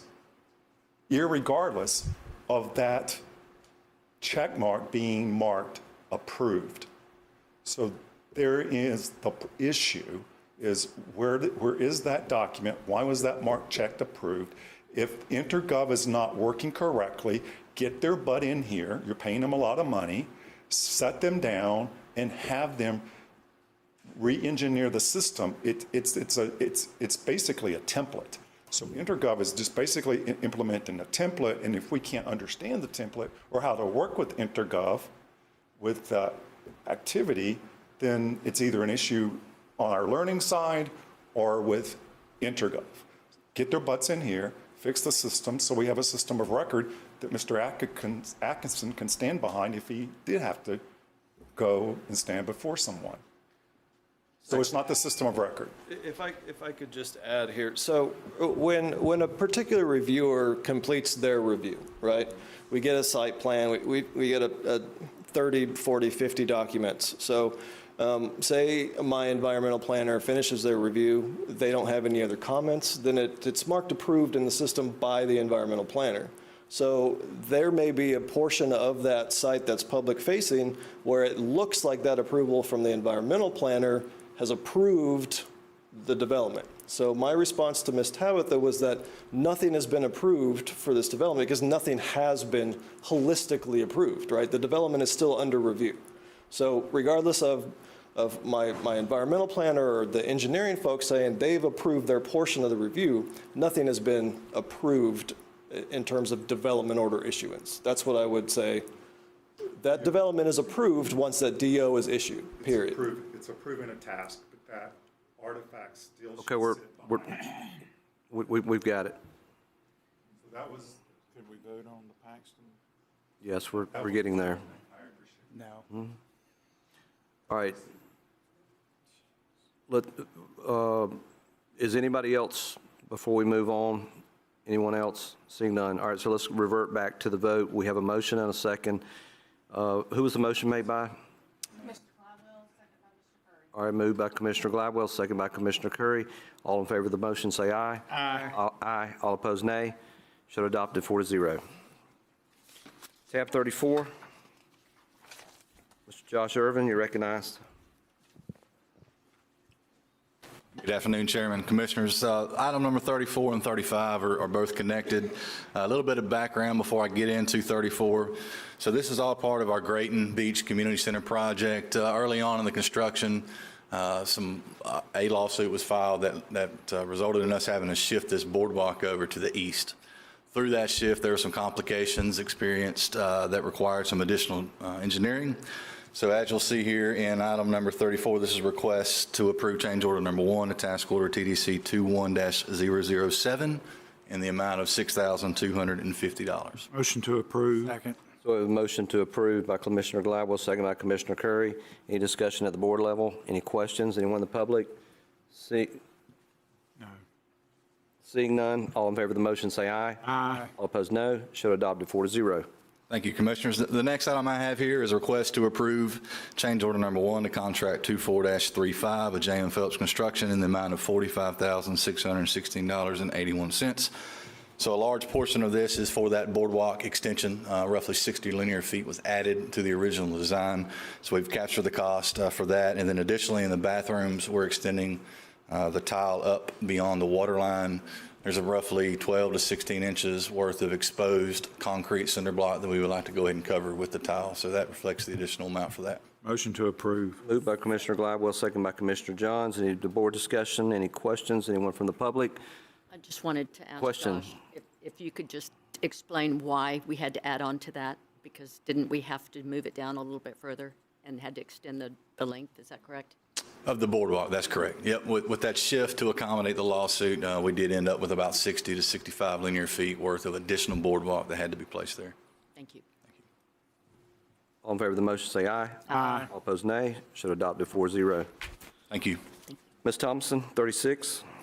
Yes, Mr. Chair. Our next item is a brief presentation by Ms. Lisa Norman with MGT and discussion regarding the MGT performance audit of the Walton County Planning Department. Good afternoon, Commissioners. I'm just going to take you through the results of MGT's audit of the Walton County Planning Department's fee administration processes. The audit covered the period of October 1, 2023 through August 31st, 2025, and focused on 5 fee categories: mobility, preservation, proportionate fair share, recreation, and sidewalk fees. In total, we reviewed 1,045 fees, representing about $8 million in assessed costs. We were engaged to do an audit to look at whether the fees were assessed in compliance with county policy and ordinance, to benchmark the county's fee schedule and methodologies against comparable jurisdictions, and to evaluate the efficiency and effectiveness of internal processes and provide actionable recommendations to strengthen operations. Methodologically, we interviewed staff, mapped processes, and reviewed documentation in EnerGov, CitizenServe, and related records, along with supporting documentation. Our audit was done in accordance with government auditing standards. The first area that we had a finding was with the mobility fees. We looked at 954 assessed fees, totaling roughly $2.64 million. Our testing found that all 954 fees were assessed to the correct region. However, 26 files, about 2.7%, lack sufficient support for their square footage or the room counts needed to complete the calculation. And 457 of the 954 fees, roughly 48%, varied from our recalculation by more than plus or minus $5. In the aggregate, these variances suggested an undercharge of about $72,000. And the report attributes these deficiencies primarily due to incomplete or inaccurate project information in the system and inconsistencies in the fee calculation procedures. The practical risk here is pretty straightforward. When source data is incomplete or calculation practices are not standardized, applicants may be overcharged or undercharged, and confidence in the fairness and defensibility of the fee program is weakened. It is important to note that the county suspended collection of the mobility fees on July 8th, 2025, following the adoption of Senate Bill 180, and the county began the process of refunding all the fees that had been collected. Even though the fee is currently suspended, the county asked us to review the program to identify any systematic process weaknesses so those issues can be addressed if a transportation impact mechanism is revisited in the future. For preservation fees, we looked at the one preservation fee that was assessed during the audit period, and everything looked good with it. It was supported, well documented, and properly calculated. Sorry, I got out of order. For the recreation fees, the recreation fee finding was a little bit narrower than the mobility finding. We looked at 45 recreation fees totaling about $2.77 million, and in 44 of the 45 cases, they were handled consistently and in accordance with the Land Ordinance Code. However, there was one that was allowed to use a hybrid method where they did set aside some land, and then they also paid some money, which the choices were either or in the code. There was an interpretation by the attorney that indicated that the county probably should not do this, but the planning director at the time approved it without really documenting the reason for overriding the attorney's objection. Our recommendation was that the planning department and land use attorney develop a formal interpretation of the policy, which has been done. Management concurred, and a formal interpretation is included in their response. So how many did you check? Was that 40, would you say? 45. So 1 out of 45 had the hybrid Yes. in it. Is that a little concerning to you? It was concerning because it was one exception, and it was an override by the prior planning director. So we always look at management. Management override is of course the risk with any audit. So yes, it is concerning that that one was treated inconsistently compared to all others. Thank you. So if you were looking, let's go back to the mobility fees. If you were grading us as an external contractor, if you were grading the data that was collected and you get assigned it an A, a B, a C, a D, an F, an A+, a B-, what does it look like? Give us a snapshot grade of where we were once we entered into this audit. With the mobility fees? Mobility fees. Probably a C, somewhere around a C. The documentation, a lot of the mobility fees, they depended on either square footage or the number of rooms, depending on whether it was a single family residential home or whether it was being used for short-term rentals. And we could find different in EnerGov, we could find one floor plan that might have 1 square footage or another floor plan that had another square footage. And while there was a calculation sheet that they gave us, kind of a template, it wasn't included in EnerGov, so we couldn't see where they may have pulled their square footage fund from. All we could see is when we look at the square footage, it shows this. And that's what we used to calculate the fees. So there was a little lack of documentation within EnerGov to really show how those fees have been calculated at the time. I wish you were my teacher. That's a D all day long in the Curry household. The next finding deals with sidewalk fees. For the sidewalk fees, the calculations themselves were accurate, but they didn't have good documentation to support that the approvals were in accordance with the Land Development Code. We looked at 15 sidewalk fees, 10 of which were residential and 5 non-residential.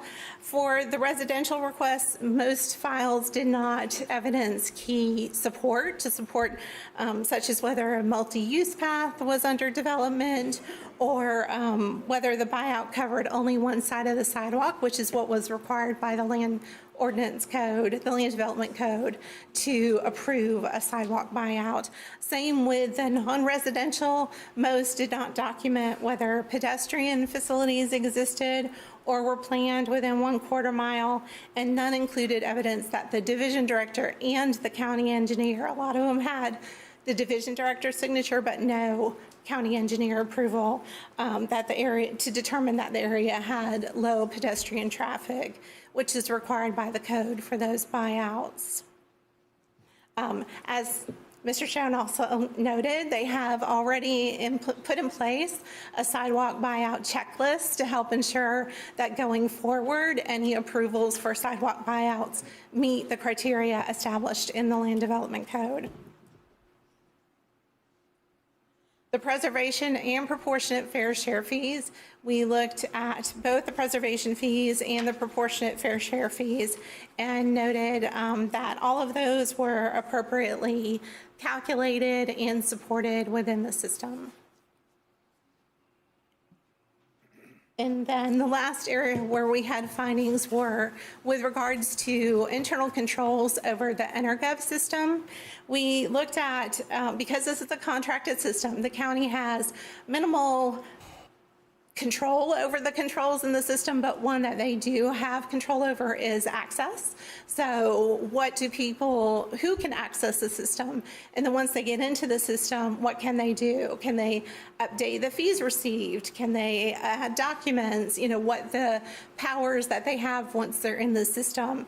And what we found is that really they didn't have an idea what the access profiles looked like. They just kind of, if a new planner came in, they would say, give them access similar to this planner. Or, you know, if this person came in that did fees, give them access similar to this cashier. So there wasn't a lot of knowledge about what the profiles actually could do. And then also when you're looking at access, you want to do periodic reviews to make sure it stays the same. You know, people move jobs, they may have different, they may change procedures, so you want to make sure that the access remains appropriate throughout the time that an employee is working within the system. And then in addition with EnerGov, at the time that we did the audit, there wasn't a lot of controls in place or reports in place to allow supervisors to monitor, you know, how many projects does a planner have? What does the timeline look like? Are they meeting certain timeframes? What's being done to kind of get through the process? So without those, it does make it much more challenging for the supervisors to monitor what staff within the planning department are doing. Management concurred with both findings, and they are working with EnerGov and their systems administrator to document role profiles and implement some new reporting tools. We also looked at peers related to Walton County. We looked at Bay, Okaloosa, and Nassau, and what kind of planning development fees they charged. Some had similar fees, some did not. One of the mobility fees, most used kind of a price per dwelling unit, and it didn't vary based on region, unlike Walton County, which had different fees in different regions. So, but when you look at it, you know, the fee in Okaloosa was about $1,000, and the fee in Nassau was about $4,000, where the fee in Walton County ranged from $711 to $2,700 for the mobility fees. So we just recommended that as the county moves forward and continues to look at fees, that they look at what some of their peers are doing so they can evaluate different options for the fee rates and how to implement the fees.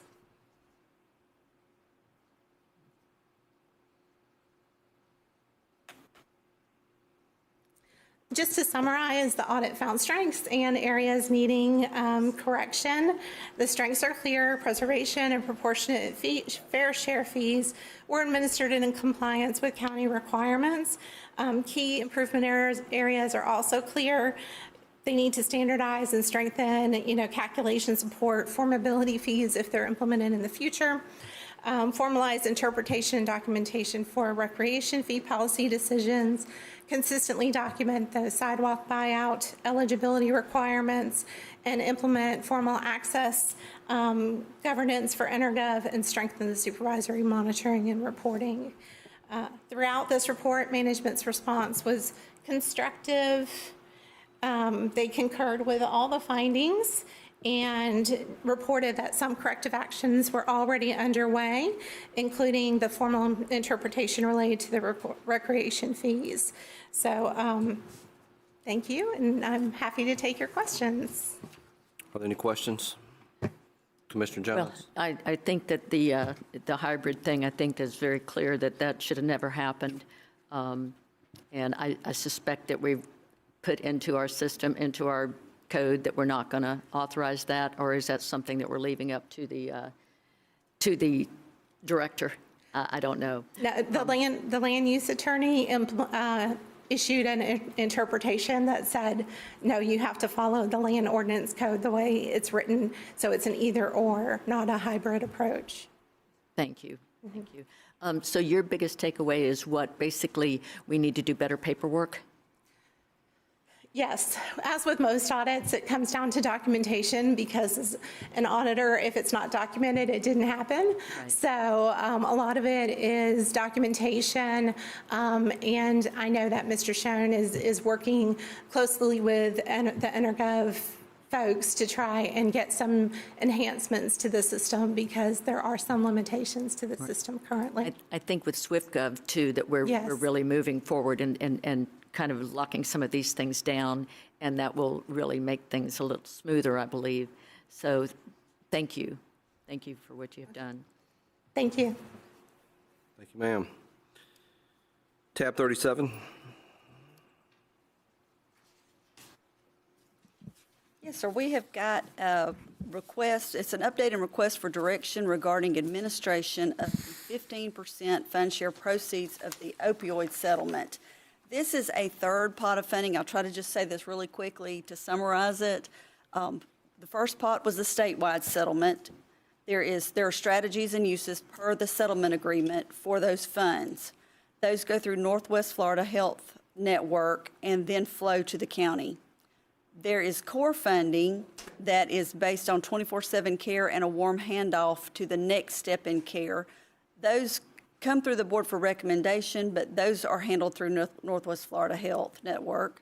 And then this third pot is a 15% fund share. It'll be $1.134 million over 18 years, same strategies and uses per the original settlement funding. The health department currently coordinates the application process with the assistance of the Overdose Prevention Task Force. So if the board is amenable, it would fall under the agreement that the board has with the health department for them to use the same process of recommending those awards to the board. I just wanted to make sure you were aware that there is a third pot of funding and it could fall under the same process. What do we do with that? If I can just get, Clay, would we need a motion or just direction? I'd appreciate a motion, given the nature of how these fund share proceeds have been allocated historically. Just a motion to process the 15% fund share in the same method as the statewide settlement funds. I think that would So be moved. Second. Moved by Commissioner Glidewell, second by Commissioner Curry. Any discussion or questions at the board? Seeing none, is there anyone in the public? Seeing none, all in favor of the motion say aye. Aye. All opposed, nay. Showed adopted 4-0.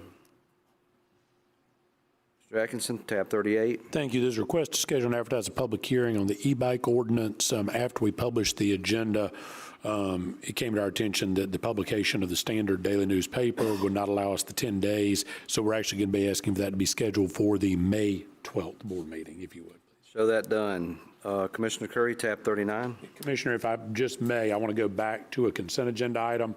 Just so the board knows, we didn't pull the Mossy Head Community Center MOU. Two things we need to just clarify on that since we didn't pull it. We are going to be bringing a second version of that MOU back once they complete the repairs that memorialize some county use rights that go beyond just its standard historical practices, so that we have that moving forward. Secondly, in an abundance of caution, because they did get started and this did not go through a standard PO process, an invoice was issued by the county to pay for the materials as this board had previously authorized. Because that was done, I am asking the board to ratify that invoice. And do you have that amount, Melissa? It is $14,201.71. And that is lower than the amount originally stated in the MOU. That's not the full amount. But if we could have a motion to ratify the payment of that invoice. So moved. Moved by Commissioner Glidewell, second by Commissioner Curry. Any discussion, questions? Anyone in the public? You're Are recognized. we using that facility for a voting precinct? I believe they are now.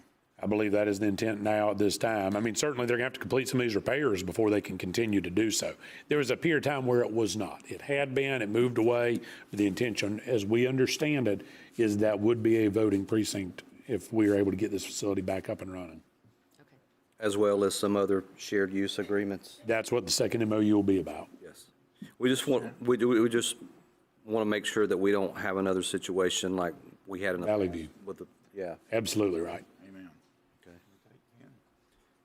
Sure. We'll stand in informal recess. No, we got to get a vote. All in Had a favor? first and a second, right? Anyone in the public? Seeing none, all in favor of the motion say aye. Aye. All opposed, nay. Show adopted 4-0. We'll stand in informal recess until 3.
All right, Commissioner Curry, you're recognized. Tab 36.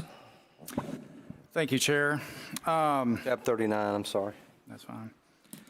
Well, first, I guess since Clay has come back into the room, is there going to be any issues with any of my agenda items because they have been revised, rewritten, or words and documents not presented that I submitted that match? So is there going to be any issues? Am I going to hear a point of order if I ask for a motion? Because what I have asked for and what I have submitted is not what has been put on the agenda. So I will say this, I can't speak for whether any of the board members are going to ask for a point of order or ask for a decision. I will say that I have reviewed both what is on this agenda as well as what you've submitted to admin per your request. I've looked over those beforehand. I believe that for items 39 through 44 and add 1, everything you expressed your intent to do in your original agenda item submittals are consistent with the agenda item. I'm going to clarify 45 because you and I specifically talked about this. It's my understanding you specifically were looking for $600,000 not to go to or for the Ag Center as much as it was the acquisition of the tractor collection, correct? Yes, their interpretation was the Ag Center. Mine was for the Tractor Museum. So that's a big, that's two different entities. That's why I'm clarifying it. What I would say is, considering the way this was presented to the TDC, considering the way we've talked about the Tractor Museum and the Ag Center potentially being owned or at the same site, I believe it is fair enough that if that is what your motion ends up being on item 45, that is acceptable under this agenda, Mr. Chair, if that's what he wishes to do.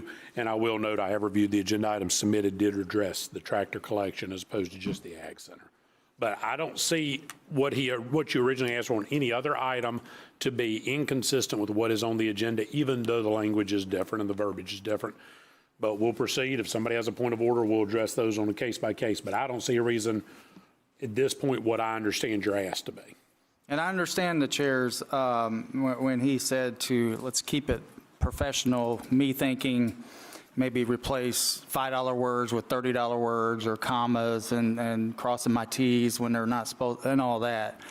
But I just wanted on the record that I believe this was a direct censorship at my items. So I just want to make sure that that's on the record. I'll go with item 1. Mr. Curry, I'm going to have to disagree. The intent was to make the document an unbiased document, uneditorialized, unpoliticized. And with all due respect, a lot of your agenda items, the way that they were written, was definitely done with that intent. We're not trying to censor you. You're not censored. You are a duly elected official. You're here at this meeting. You've asked for certain things to be requested. There's nothing that limits or squashes your speech in any of these. The 45 is definitely the quintessential definition of a scrivener's error. It falls under the auspices of everything that has been talked about. I would agree with the attorney that the tractors falls within that subject matter, so there's no issue in my opinion. Okay. I wanted it on the record, so I did. Appreciate your comments. But you're recognized for 39. Thank you. I'll read off of what I submitted. 39, motions last direction. All county-owned vehicles, to include staff vehicles, need to have the Walton County emblem on them as well as an identification number that can be seen from both sides of the vehicles. I would like to make that a motion. There are a lot of vehicles out there that have no insignia on them whatsoever, including the one that's sitting in front of my office. I have a magnet that I put on there when I go drive it, and I've already had one fly off. So I have no problem with driving around in a county vehicle with a county number with a county emblem on it. I don't know why anybody else would not want to have that on their vehicles. So that's my motion. I'll second. So we have a motion. We have a motion before us by Commissioner Curry, seconded by Commissioner Johns. Are there any questions, discussion? Mr. Chairman. Question by Commissioner Gladwell or discussion? Recognized. The vast majority of our vehicles already fit this. The only ones who don't are those who may go out of town for county business. And I do know that we have had problems, especially in some of our county departments. Those vehicles get targeted when they're out of county because people like to vandalize sometimes county vehicles. And it's really not necessary because every county vehicle that I know anything about, Mr. Kellenberger can correct me if I'm wrong, has a yellow county tag on that vehicle with a tag number. And every county vehicle displays that yellow tag number. So if you want to know if that's a county vehicle or not, it's got an identifier on it. But to put logos and stuff like that on vehicles that could go out of the county is not wise for safety. And also, these like I said, most of our vehicles already have this.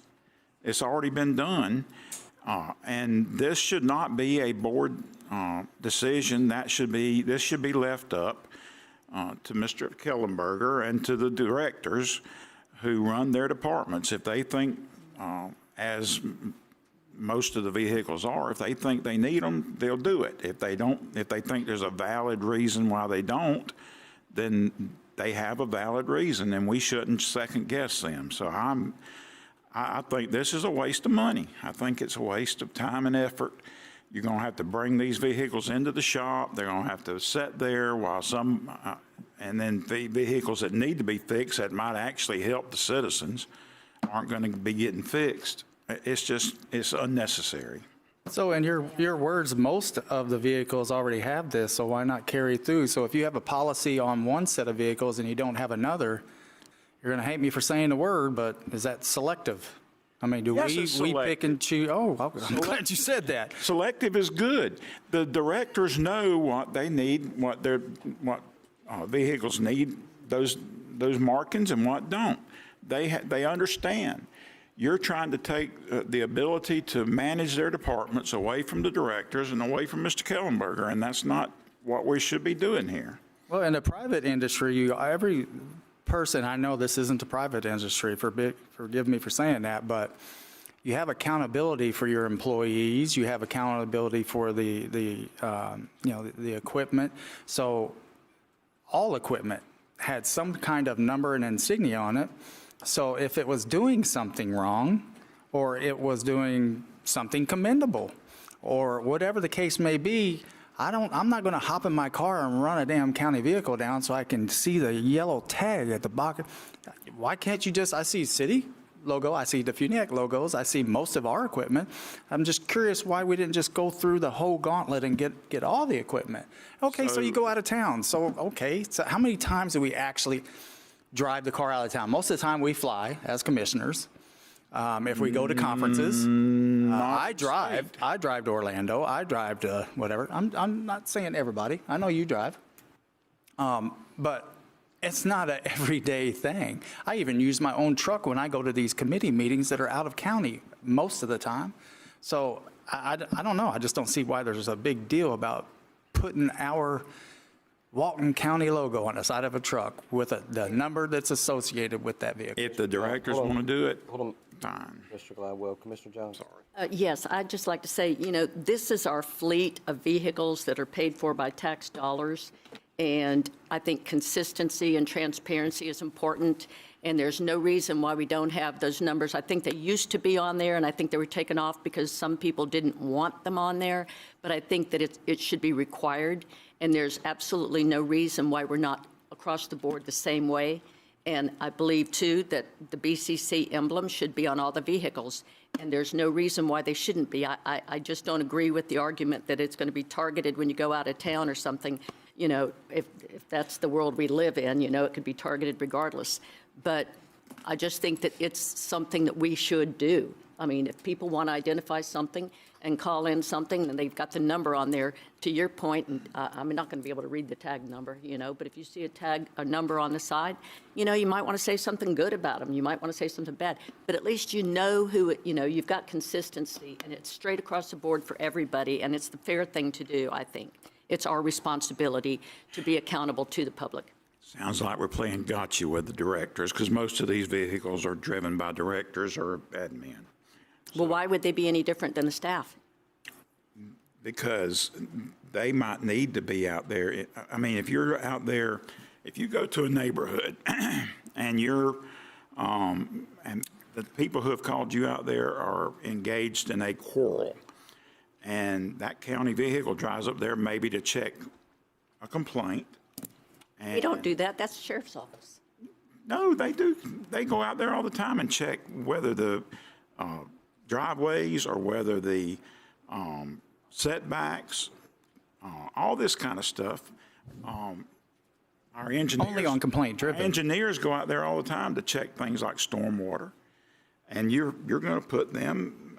I mean, most of the vehicles already have that, but there should be some vehicles where they can go out there and take a look without having to worry about somebody coming out there and cussing them and raising Cain at them. If somebody wants to raise Cain at you, they're not going to look and see if you got a sticker on your car or not. They will if they think if they don't know you're a county employee. I just think You already said that you know. Well, hold on. Yellow tag. Let's don't talk over one another. Let Commissioner Gladwell finish. They already have a yellow tag on there. They have identification, and that is suitable. And this should be the county administrator and the county director's choice. It should not be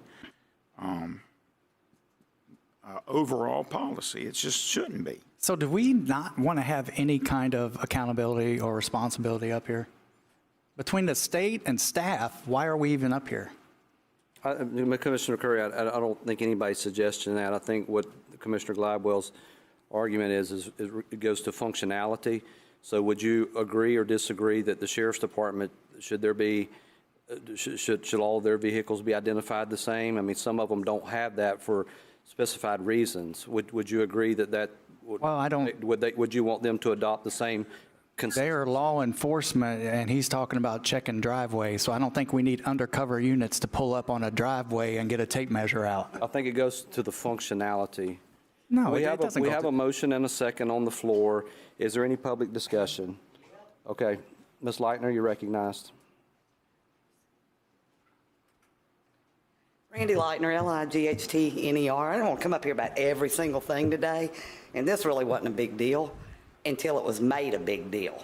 So I think you need to understand, sometimes when you make things a big deal, we wonder, why are you making this a big deal? Like I said, I don't think there's any covert missions county employees are undertaking. I don't understand. I don't understand why all this time was just wasted on this discussion. I think they should be on there. I don't want to disparage any county employees because they're great, but I've had quite a lot of them about run me off the road. And if Brian Kellenberger about runs me off the road, he's just as accountable in a county vehicle as Buddy Wright, anybody else here. So just do it. Just put them on the vehicles. They're county-owned vehicles, and of course the Sheriff's Department shouldn't do that. They have undercover operations. They have reasons. And if you're worried about somebody getting you, I'd be worried about them coming for you in your own county, not 3 counties out. Thanks.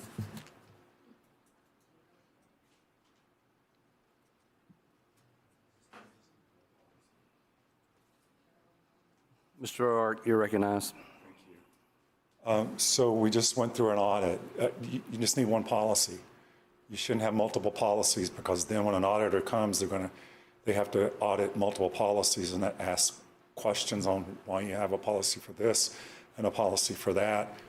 It just doesn't make any sense. One policy. I would be proud to drive a county vehicle, had the county logo. I mean, it just doesn't make sense to make a big deal about putting a sticker that can identify whether or not my driving is good or my driving sucks. Report me if my driving sucks.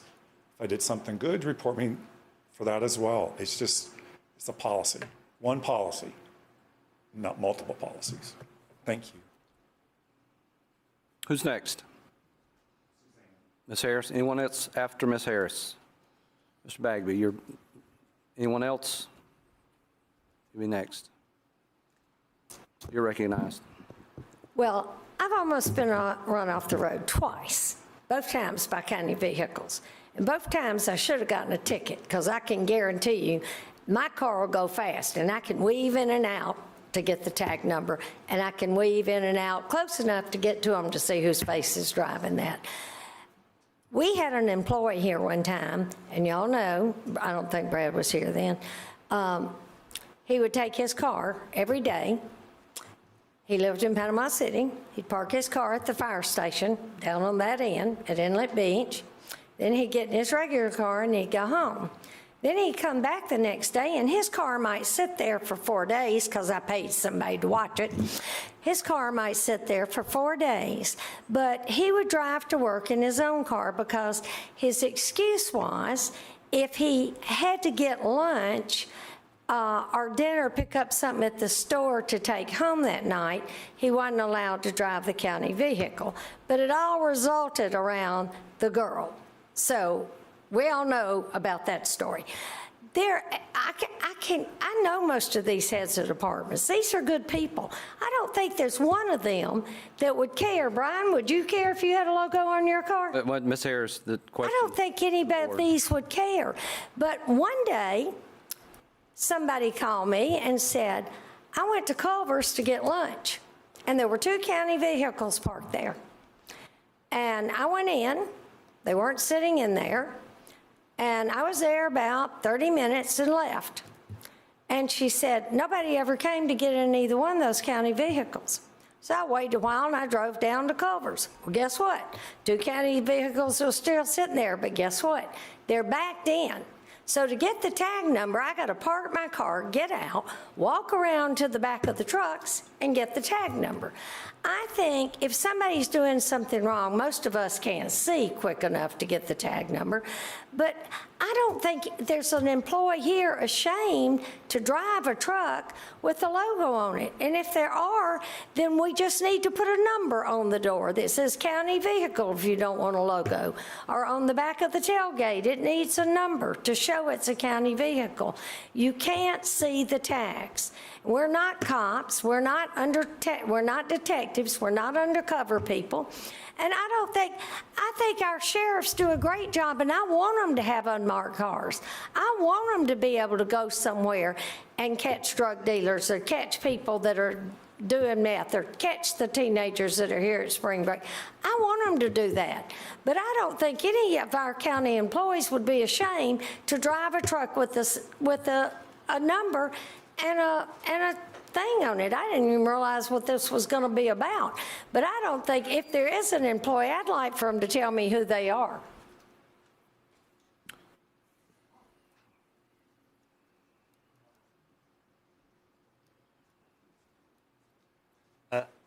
Jim Bagby, BAGB. There you are, over there, Loretta. Okay, cool.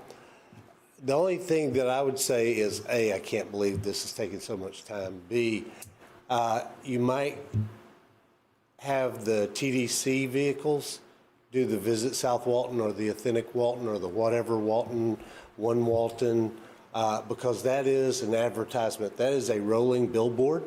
I've taken a TDC vehicle all the way to Hilton Head, South Carolina for a tourism conference when I was TDC director. Didn't have a problem with it saying at that time, Visit South Walton, www. And I wanted people to know, hey, this is a place. It's beautiful. And especially the TDC vehicles like they look now, where they're blue and white, and they actually look, they are moving billboards. And I want people to know that that's the county down there working on the beach, working on getting trash, working on building walkovers, working on things that are improving this county. I cannot understand for the life of me. I'm kind of like Commissioner Johns here. If they're already identifiable as a county vehicle and they might get attacked, well, that tag somebody in Daytona Beach or whatever, that county vehicle is going to get attacked because it's got a county tag, but all it says is county. It doesn't say Walton County. It doesn't say this is who we are. I think we should be proud and promote ourselves. I just don't understand the issue, but obviously there is one. Thank y'all. Anyone else?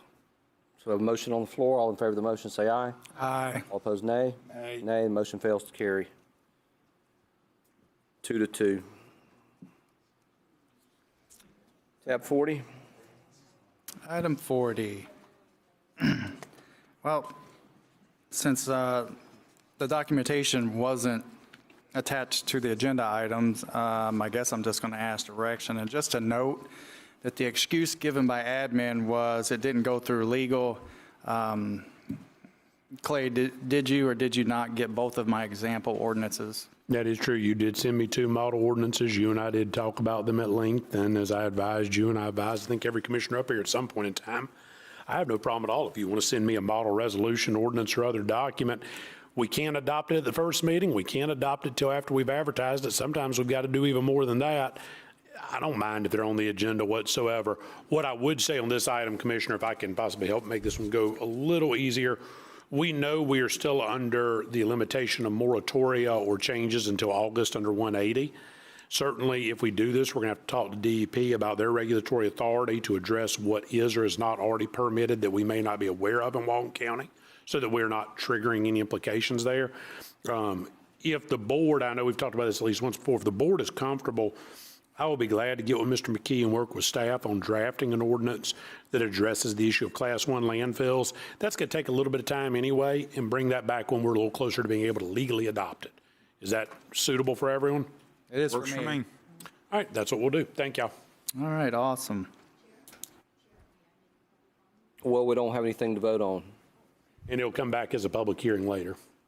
Yeah, so you have plenty of time to collect your thoughts. All right, tab 41. Since the loop is Bay Loop, which was 83A, and east and west, that's there, that kind of surrounds Hammock Bay.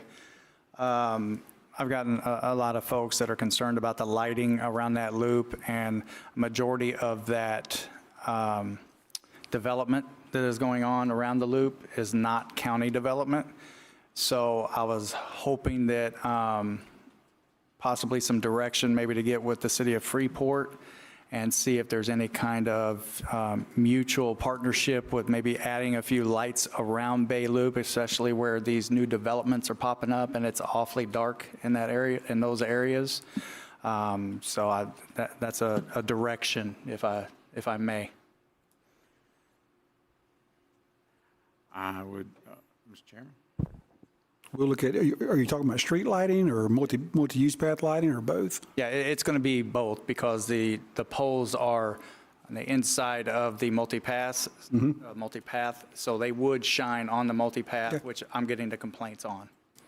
All the way around 83A? There's different areas. I did give some areas to Scott when I first got in here. When I was elected, and we were kind of going back and forth, but it's just exploding over there. So I'm just trying to speed the process up a little bit. Let's do this. As me and you meet, I'll bring Public Works and Engineering with us. We'll sit down, identify areas that are a priority, and we'll start putting together some costs. Mr. Chairman. Well, I want us within the context of that conversation, I want to make sure that we have an acceptable policy, because I don't want us to adopt a practice to pick a place to augment lighting or illumination in certain areas, and then then the next, as long as there is a county value, or if there's a public county purpose involved, where we would have some responsibility. Because I also, Clay, you tell me if I'm hitting close on this or not, but if we do begin that practice and then we don't do it in some areas, is there exposure for us to be litigated if we set a precedent to do something one way in one area and then not failure to do so in another? I just want to, even if there's not culpability or exposure on our part, is it going to be something that we're going to be going down a slippery slope where we're supplementing illumination services in places where there's no public value? Purely from a legal standpoint, the safety elements that would be your liability concerns, you're going to have broad sovereign immunity on.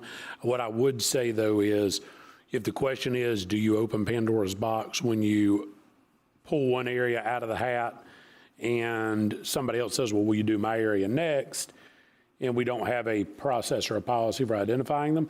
That's always an issue, but this, I think, also goes to the broader point of, I don't know that we have a very well-defined streetway, roadway, pathway lighting, and it seems that's how this usually comes up, is when a commissioner brings it up for their district. So I can't tell you this is inconsistent, but I can tell you I would rather you have a written policy.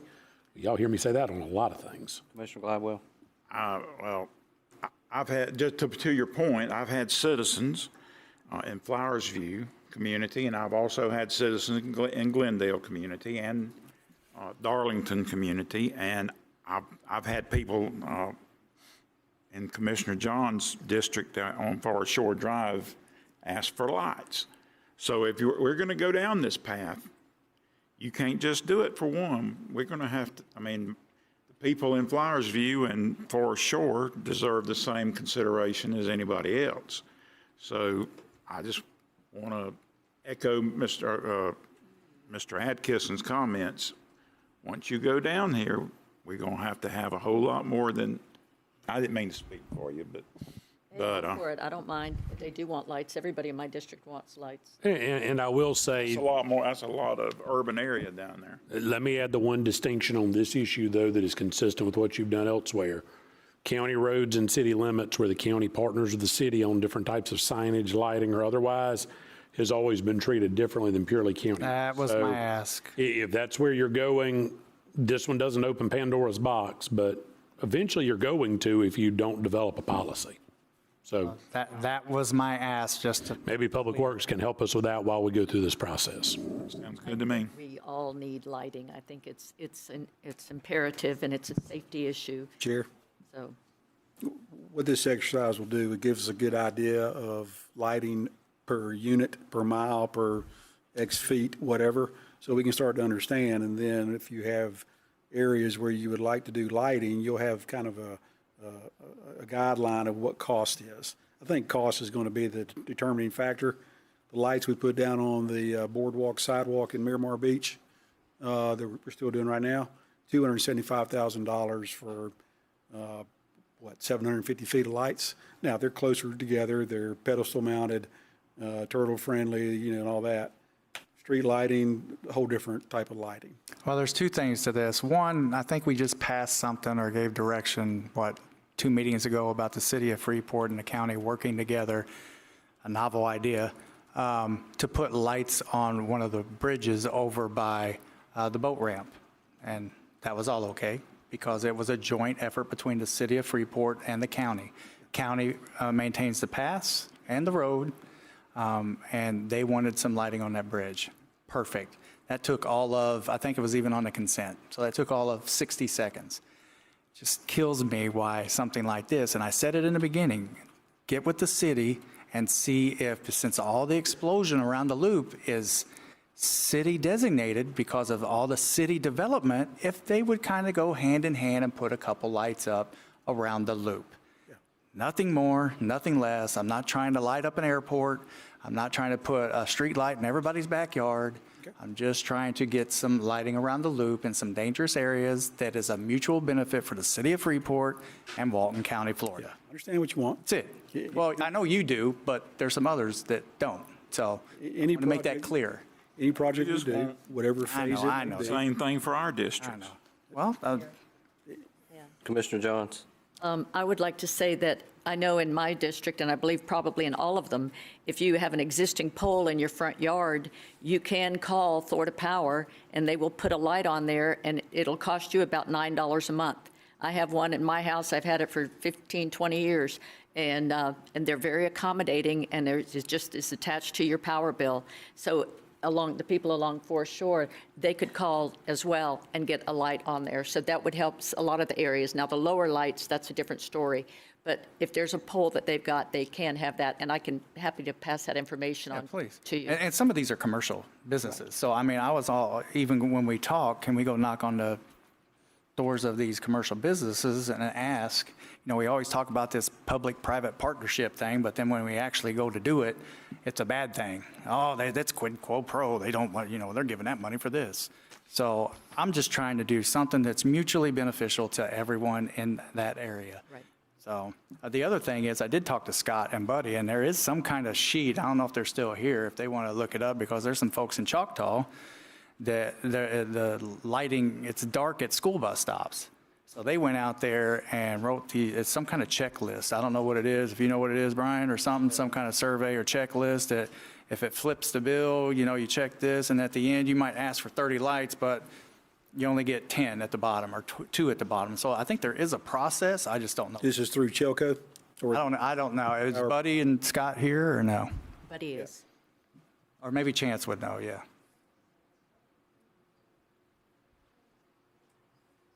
Chance Powell, I just want to point out that I think it was November of 2019, the board adopted a lighting policy, which has a scoring criteria, has to do with traffic volume, location of an intersection or segment, speed limit on that roadway, and you go through that scoring criteria, and the outcome is whether or not the county will adopt it or not. Ultimately, it comes before the board for adoption. So we do have a policy that there's a lighting obviously policy. know about. I'm looking at it right here. I just happened to just pull it up. It was, like I say, it's 6 pages long. It was adopted November 12th of 2019. Does it apply to neighborhoods? Does it apply to neighborhoods, or is it mostly the main roads? I mean, it specifically states, let me see, the Walton County roadway lighting request form, and then the very top thing, it talks about location of the intersection or segment of roadway. This has been filled out many times. I know Quentin Smith in our department, uses these to apply for, lighting requests that come in, whether they're rural or at intersections. Thank you. I will say that there has been times where specific locations have been requested at the board level or maybe by the sheriff's department or something like that for certain reasons. Yeah. But you could take that if we discovered that, Freeport would be, open to do something like this. You could take that in there and say, hey, it's almost on the line, or it is on the line, or we need that. Can you help? That could be a finger or a process. Yes, I'm sorry. So, but you could take that with the mutual meeting between Freeport, Brian, myself, whoever, and say, hey. Absolutely. With any project, we'll review policies, we'll review partnership opportunities, come back with cost proposals, give you all the information, for y'all make the best decisions. We always do. Thanks, Chance, for acknowledging. On that I'm sorry? document? What's the date on that document? I think it was November the 12th of 2019. Let me 2019, okay. let me look. Well, maybe we need to update it. The first step of I'm not sure that it's acknowledging we have one. The most recent version, but it is November the 12th of 2019 is when it was adopted. It's Review it restrictive. I before think we it needs to be a adopt little it. more We open. think about revising it. All right, anyone else? So I take it we're. Ma'am? We don't have a motion.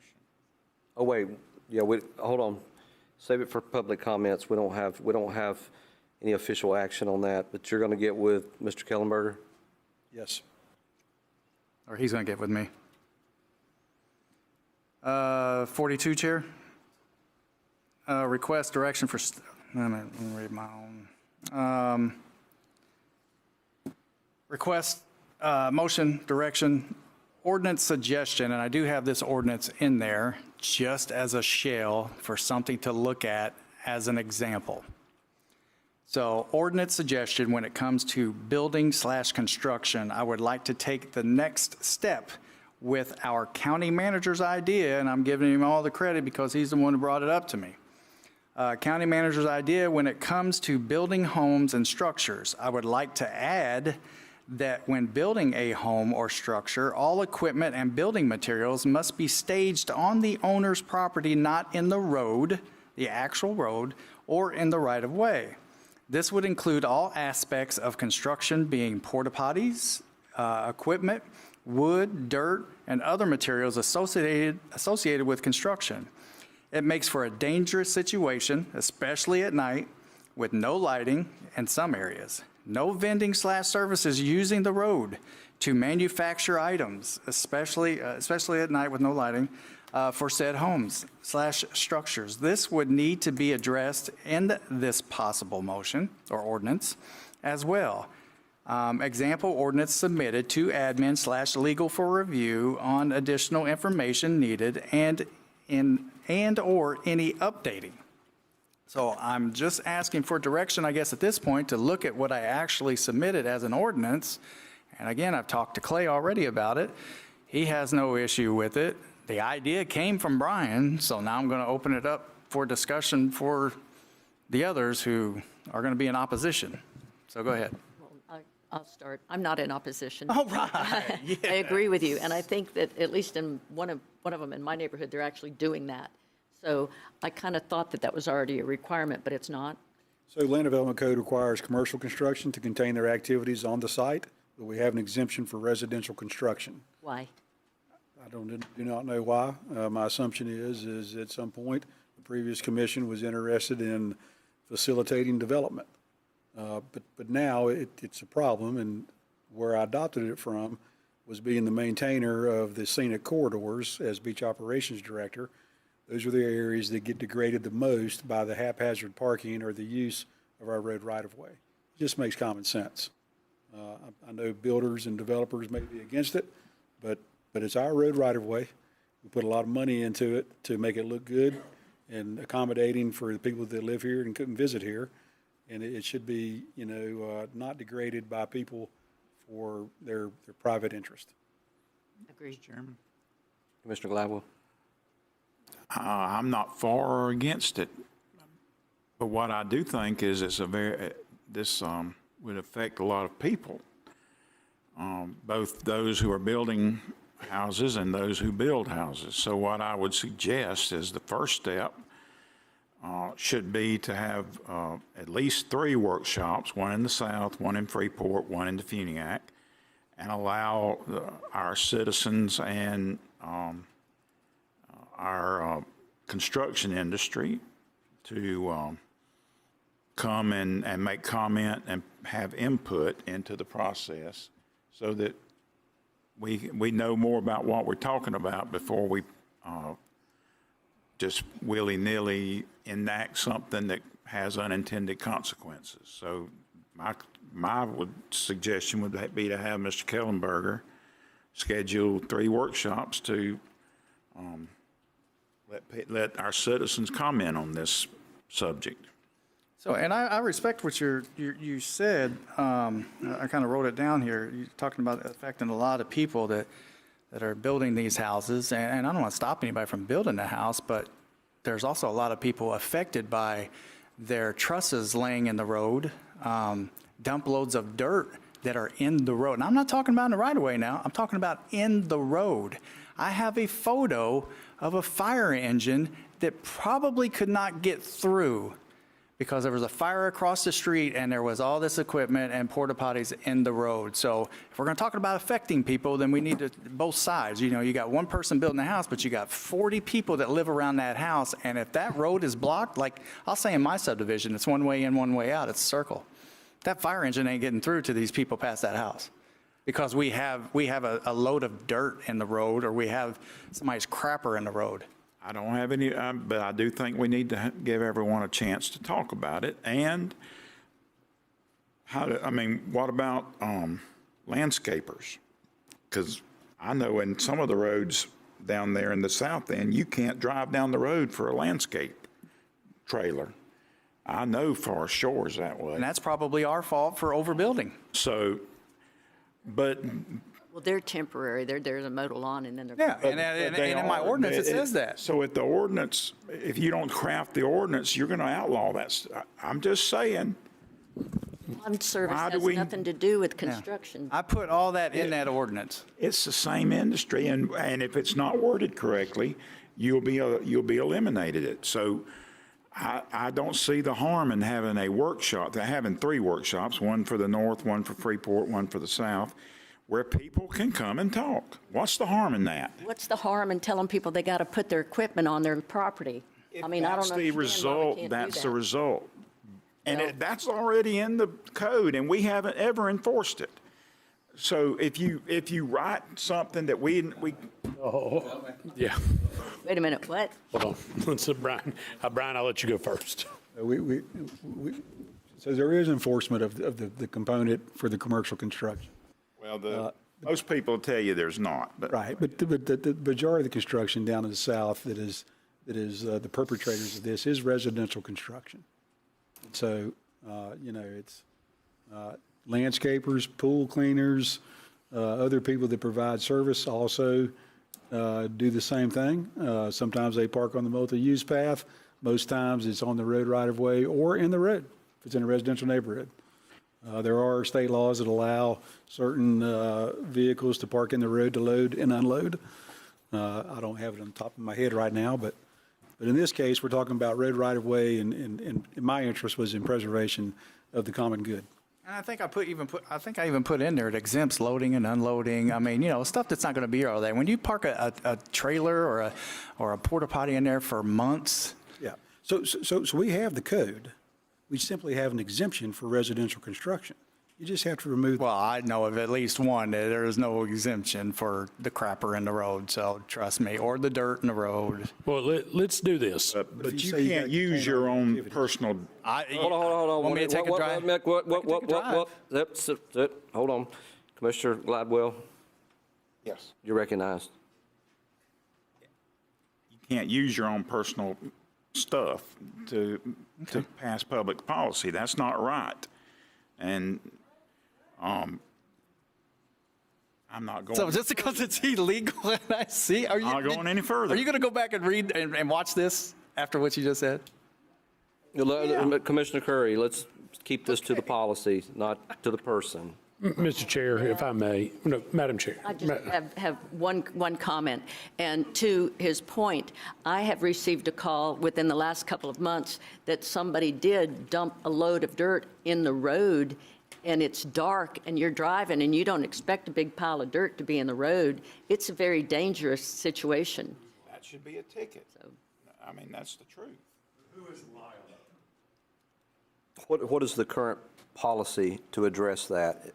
Like I say, the code right now reads that commercial construction, that's defined that commercial construction has to contain its activities on the job site, on the property.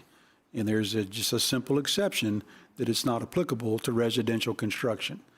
Like I said, I don't know why it's in there. My assumption was stated, but it's not an adoption of a new code. It's really just a removing of a exception. So you have three ways you approach it. You can remove the exception and apply the code as it is written to everyone. That's one option. Obviously, it would probably be beneficial for us to give you the layout of what the requirements are so it's very clear in front of you in writing. Your second option is something akin to what Commissioner Curry has proposed. I don't disagree with anything you said, Commissioner Gladwell. In fact, I do completely agree that the devil will be in the details to make sure we're not over expanding it. Probably the biggest change, and Commissioner Curry knows I've already told him this, the biggest change is that I think we would attach it to during the phase in which there's a building permit, because if you're building without a building permit, you're already breaking the law and you have this issue. And that way we have the ability to regulate that, not through purely code enforcement, but perhaps through the building department and what they're doing. So if they're acting outside the scope of their building permit, that's one way we could do it. So if there's not an active building permit, you're not dealing with a pool cleaner. So we would have some of those issues to consider. The third is to just do a wholesale revision of this. I'm hearing a little bit of all three from the board. Would the board be willing to let Brian and I bring you back the first two, basically what it would be to adopt a residential standard, not too indifferent than what Commissioner Curry's proposed, and also show you what it would look like if we just remove the exemption in the existing code to show you what you accomplish. And then at that point in time, if you say we want workshops for those, we can workshop them. If you say you want an entirely different or more robust, we'll go to the drawing board for that. But if you let us bring you those back, I think you'll understand, and maybe it's just me, I'm visual, I like to look at that laid out in front of me. I think what Brian is saying is very true. You're going to address almost everything in the ordinance Commissioner Curry has just by removing that exemption. However, if you wanted us to solely focus this on residential areas, there's some additional things we can do. that are not just keeping it on the site. But I'm good with that. I don't have any problem with you bringing it back. Brian and I'll get together, we'll bring it back. Never thought But we didn't want to have workshops, but. I do want to make sure it's socialized properly with the general public stakeholders, because, I mean, we all want things done and we want it done now. We want things, we live in an instantaneous society, and then the application of that sometimes becomes impractical. So my assumption is that in many cases, during the construction process, as a matter of convenience and expediency, some things are happening so that things can move along quicker. Now, when that becomes a harm to the public, then it becomes our responsibility to address that. I'm not opposed to that. What I just, and I echo Commissioner Gladwell's concern about we want to measure the benefits of the policy and the consequences. And if the benefits outweigh the consequences, well, then it makes sense. But if they do not, well, then it may not make sense. But we have to make sure that the public, all the stakeholders, residents, industry leaders, people, law enforcement, whomever, has, a seat at the table and saying, okay, well, in my professional practice, here's what I've seen happen when we do this, so maybe this is a better idea. Or there may be a methodology available to create construction variances where if, normally you can't use this, but if you do certain things and you can be done within a certain timeline, then there's, flexibility there. I just want to make sure that we're not doing more harm than good in trying to address a problem. Well, Chair, to recap on what you just said, I mean, I hear you say a lot of times you don't want to pick winners and losers. You're just now saying that, oh, well, we'll give a variance for this person, or it's okay for him to do this in the road. No, I said the practical application, Mr. Curry. Okay, Mr. Drake, it's all good. I'm just saying that you always say pick winners and losers, and that's what it sounded like to me. You're picking winners and losers. Mr. Chair, you will see it first. You will give us direction. We will make sure it is wholly socialized among every division, because at the minimum, you're going to see it once. You're going to ask for a public hearing to be scheduled if you want to adopt it. We got 3 meetings minimum with a lot of staff work in between. It will be socialized as much as you can socialize a document if we take this approach. And then you may still tell us to do workshops, so we understand. Don't have any problem with that. 43? All right. It says on the agenda that I'm asking for 40, but that was updated and sent into admin. But there's already $50,000 over there, so I will read that item number from what I submitted. Update, Pitts Bay Shore Park, $50,000 is allocated for this project already from rec plat fees. Boardwalk/dock instead of old doors and skids used to fish on. And I do have the photos, and those photos were in there. So this is just an update showing what the dock will look like. I don't think I'll call Buddy or anybody up here. The pictures are in there. So this is just an update for folks who use that area or in that neighborhood. There's no plans or even ideas of putting any kind of parking or anything like that. It's just to get the skids and the doors from reappearing to cause liability issues with the county. In my mind, and give the folks in that area a nice place to stand on and cast their net or fish. So that is just an update.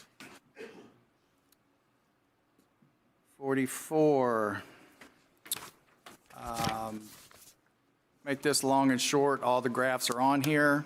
This is the Eagle Springs update. As you know, for several years in the beginning, we were losing about $1 million a year. 2 years ago, or almost 2 years ago, sat down with staff and everybody else, and we threw a bunch of stuff on the wall to see what sticks.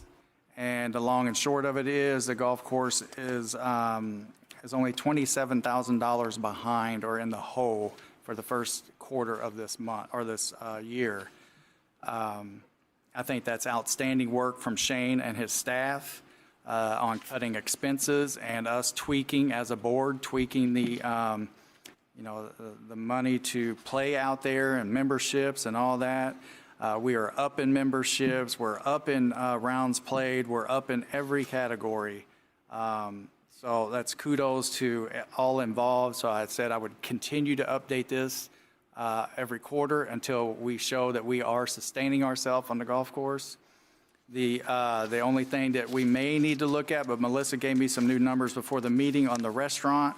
I guess we need to let that ride a little bit, see what happens. But if you want to give the true numbers on the restaurant, because what I have in here is what I got prior to Melissa getting some additional information. So Melissa, please. Yes, there were some credit card fees that were charged entirely to the grill that should have been split between the grill and the golf course. So looking at the 3-month loss of $51,615, it was actually closer to $41,000. And January and February, those were lower months as far as revenues go, just because they're cold months. Those are going to be the slowest months of the year. But March, the restaurant was in the positive, almost $1,000. And I think by them getting that cart person out there has really made a difference. I mean, you got to be consistent with that, and she's probably making more money than the restaurant out of that cart, to be honest with you. I talked to her out there during the Commissioner's Classic, and just to let you know, that was a big success as well. I appreciate Commissioner Glidewell being there. But I really think we need to be consistent. We need to, and it's just my opinion, I'm not some great restaurateur or whatever you want to call it, but you need to keep with what's working and just go with that. Let's not add 5-star dining. Let's not add 5-star menu. I mean, I played golf out there for the first time in whatever years. Ain't nobody bringing a knife and fork with them to cut up a ribeye out on the cart. They want a hamburger, hot dog, something that they're going to roll with. So I appreciate everybody's hard work out there to get this going. Let's go with the next one, item 45.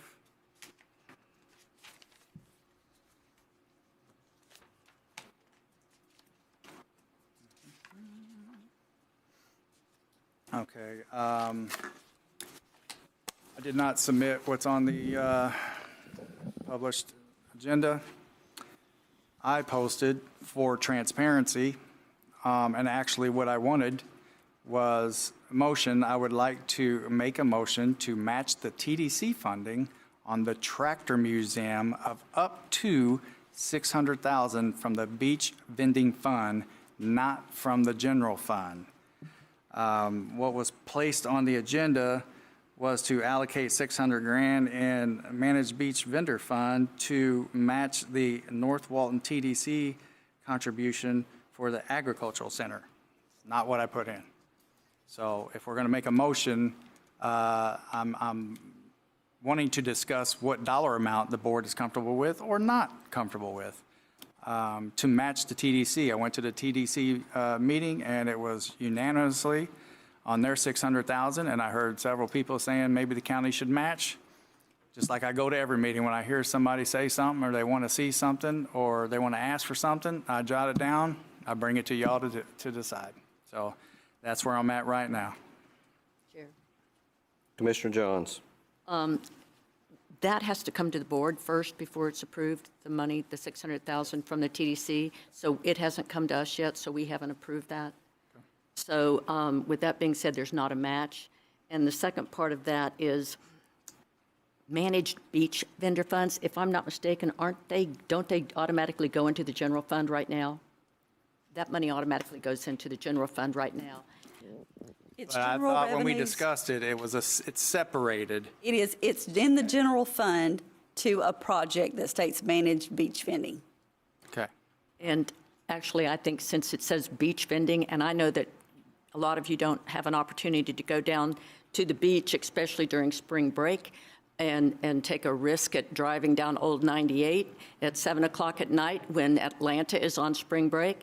But I can tell you, it's wild. It is wild. I mean, I will say the people were all super nice. Everybody was behaving and all that, except for the ones who got evicted. But the traffic was bumper to bumper, the restaurants were full.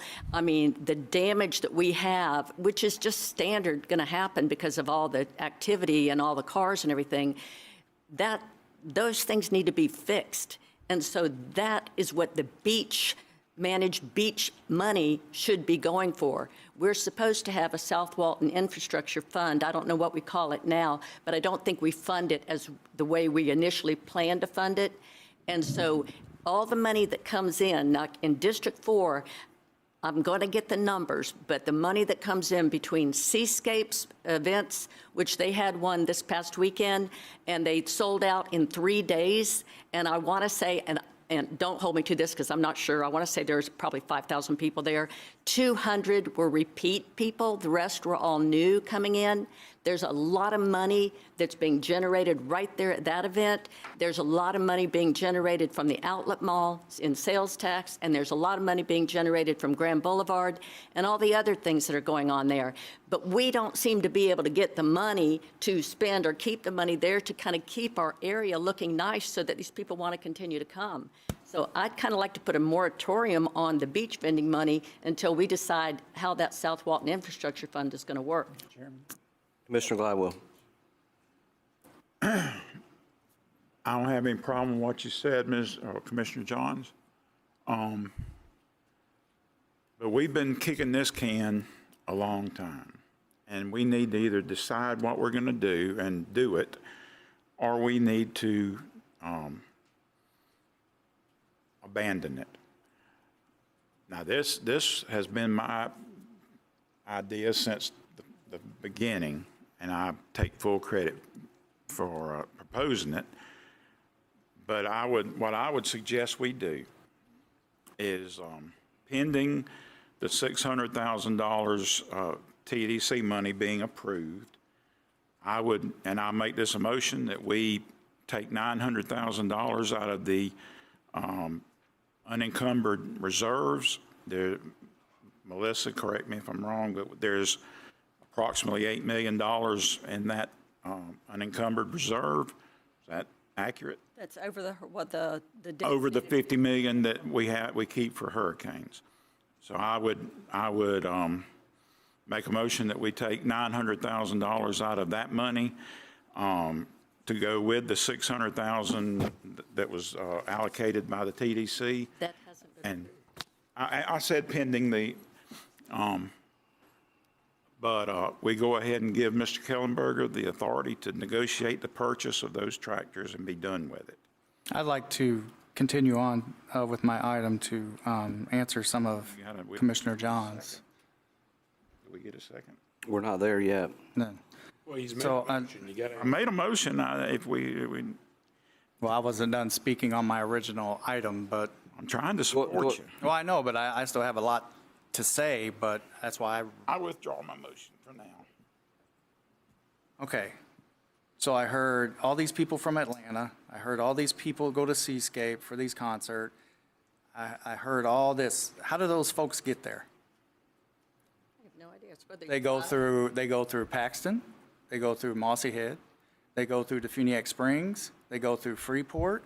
So how about we do this? Well, how about we do, well, they got to get there somehow. Well, we're not Star Trek yet. We're not beaming everybody over to the beach. But so would you have a problem since it's their money and our money type of thing?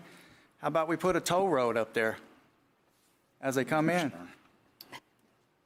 If we're going to go his money, our money, if we're going to have this divisiveness every time we bring up something about the beach chair vending money, then, the North deserves to have something up there, don't they? Not beach chair money. Well, let's put a toll road in then. Okay, to the policy at hand.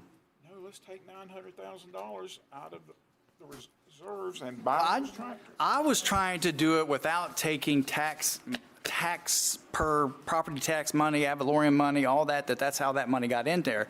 I was trying to utilize a position that a vendor is paying the county and use that money towards items that are in need or items to share amongst the entire county. Commissioner Johns didn't have a problem with using that money on her parks, her Helen McCall Park. You asked for, I think, $250,000. You got that. So You know, this back and forth, oh, I don't want it for this, I don't want it, but except for when I want it for something. That money needs to be spread amongst the entire county and utilized that way. You know, those people on the beach down there aren't locals. They're not, I mean, it's, when they're paying the beach chair vending, they're not paying a county employee. So I don't understand why that money could not benefit the entire county in particular areas when it comes up. It's so disappointing that we don't know how to share. We teach our children to share, but then we don't know how to share when we're up here. Mr. Chairman. You're recognized. The problem with that is we haven't collected that money yet. You're spending money in advance. Do we have 1.2 million in there that you just showed me about? That's what is budgeted. That's what is budgeted to be collected. But it hasn't been collected in yet. there, but they haven't paid the first No. correct? They haven't paid any of that. We've okayed, And we have. okay, well, wait a minute. We had $40 million worth of property on an agenda one time, and I had to raise my hand and go, Melissa, how much money do we got in the bank to even write a check? $6 million. So don't give me that we haven't budgeted this and it's not this. We were asking for $40 million worth of property, and we had $6 million in the bank. It was Alderberry. It was your place up there that you wanted 14 acres, and at the time we bought the golf course land. I said, how much money do we actually have? I know it's a novel idea. I asked my wife that when I want to go buy something, so I figured I'd ask that here. How much money do we have to spend on there? And Melissa said, $6 million something. I go, well, you got my answer. We're going to spend $3 million on the golf course property. But we had Alderberry for $20 million. We had yours for $14 million. So don't go there. We didn't buy that. And I know we didn't, because we didn't have no damn money. Anyone else? Yeah, I would Anyone like else? to say one thing. District 4 does not have one county facility, not one senior center, not one community center, not one. Okay, so we don't have a place we can go inside if it's raining to have an event or to have, you know, the things that you all have. You have multiple. I'm just saying, that's, you know, I'd like to have one, just one. Mr. Chairman. I got a great place to fish if y'all want to go. Commissioner Gladwell, you're recognized. Kids, doors. Once again, I will say, we have kept the Shepherd family on the hook long enough. If we're going to do it, let's do it. And I make the motion that we take $900,000 out of the unencumbered reserves to match the $600,000 that we hopefully approve, and give Mr. Kellenberger the authority to buy those tractors. And I'll make that a motion. And Commissioner, if I could add, just for discussion, if you could add at the end of that and schedule the appropriate public hearing. And schedule the appropriate public hearing. I mean, I've always said I don't want to use the taxpayer money to do this. So, I mean, I just can't. I mean, how about we wait until the TDC thing comes up to see if we're going to okay. We already have something in the process. It was 7-0. I'm assuming that there's 3 up here that will probably vote for that, since one of them was on the TDC board and said yes. So there's $600,000 probably going to happen.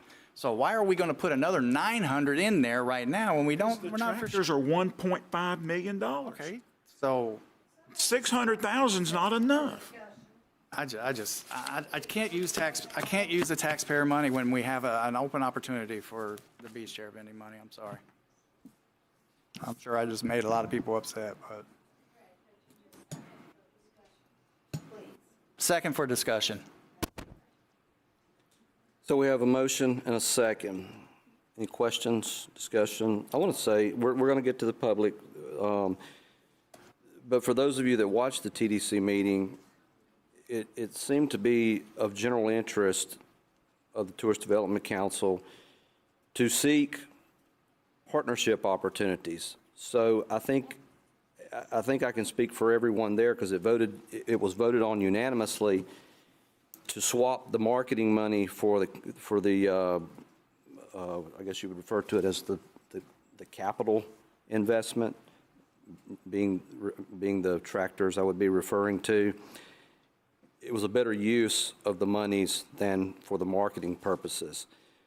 But the nexus of that, probably the point that I think most of the concept that most of the council members bought into was that this is going to be a joint venture, that it was not going to be just a charitable contribution by the Board of County Commissioners. We were willing to do a part, or we might be willing to play a part, but we want more community investment in this. We want private investors. There was a gentleman there that offered to put in $50,000.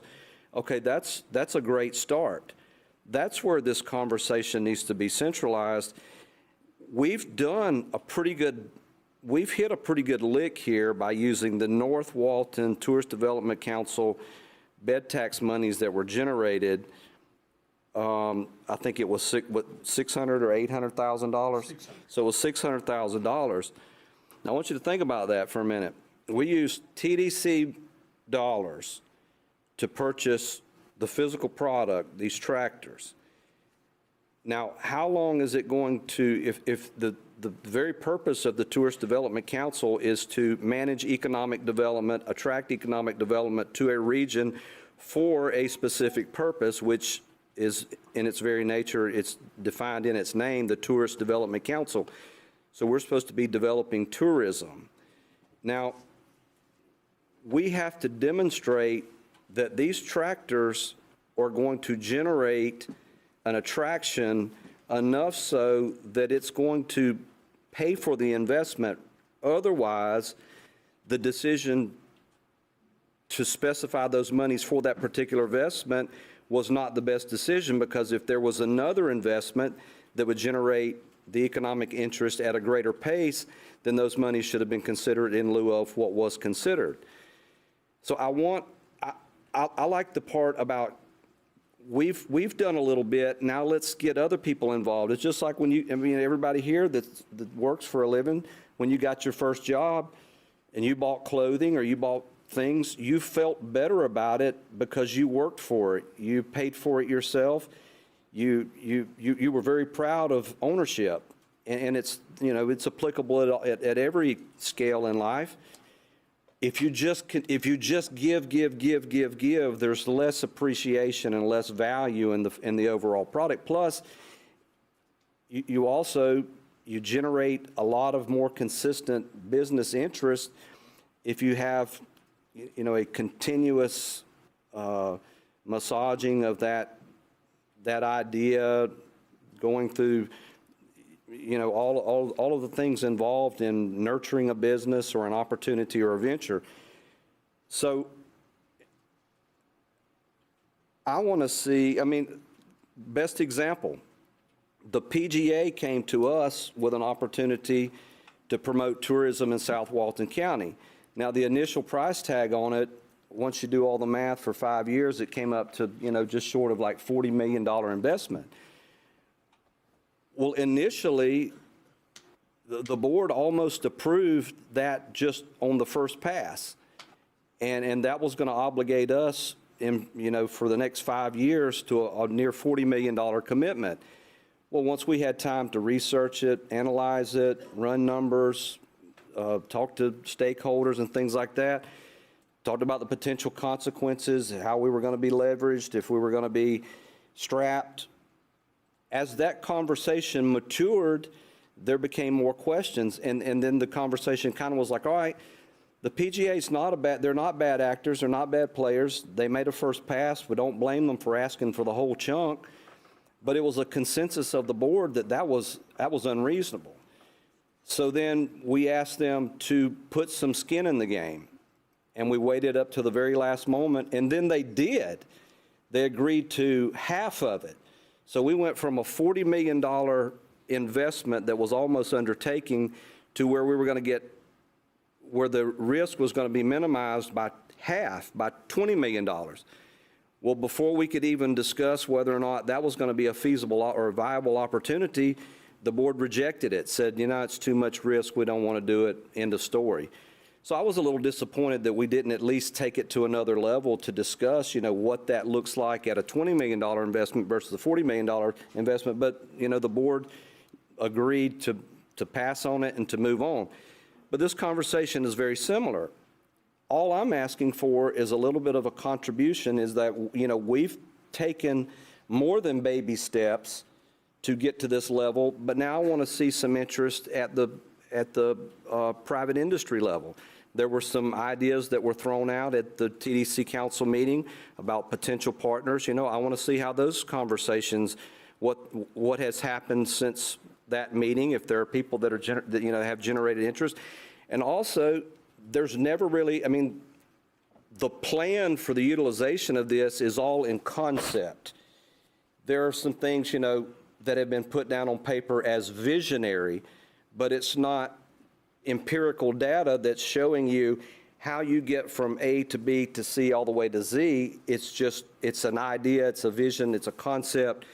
I would like to see something a little more organized and formalized on like, okay, once we invest this, then we have the ability to do this. And then once we have the ability to do this, we can do this. I'm just a little bit nervous about being the primary benefactor, and that the citizens of Walton County are going to accept that our endorsement is just to outright pay for it without other opportunities. When we apply for grants, oftentimes with the state or the feds or through private industry, people often ask us, all right, we want a 50% match, or we want a 20% match, we want a 10%. We haven't asked for any of that. So, and to Commissioner John's point, in that if we're going to have an activity that we endorse, then from the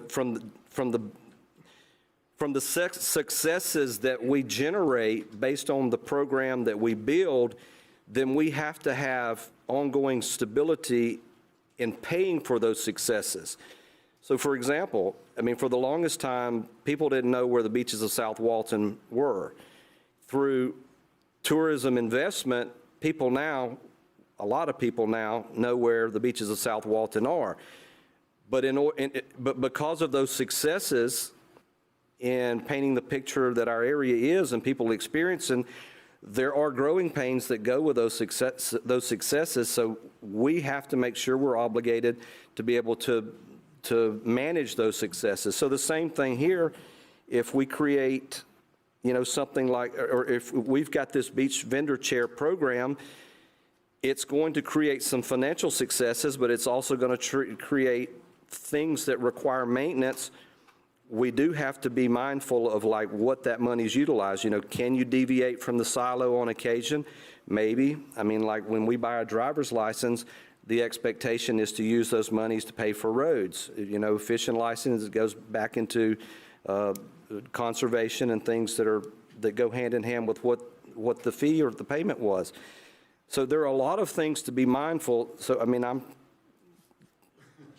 kind of at the point where I think that being cautious and maybe exploring private investment opportunities before we take off, you know, we adopt everything, or we do everything ourselves. Mr. Chairman, since it's obvious I don't have 3 votes, I withdraw my motion. Okay, so Commissioner Glidewell has withdrawn his motion. Is there any other motion to be made? Can I ask why the audience didn't get to speak before he withdrew it? Because we don't have a motion and a second. You did until you took all the time, but. Well, he withdrew. Is there a motion on the floor? Seeing none. Next item.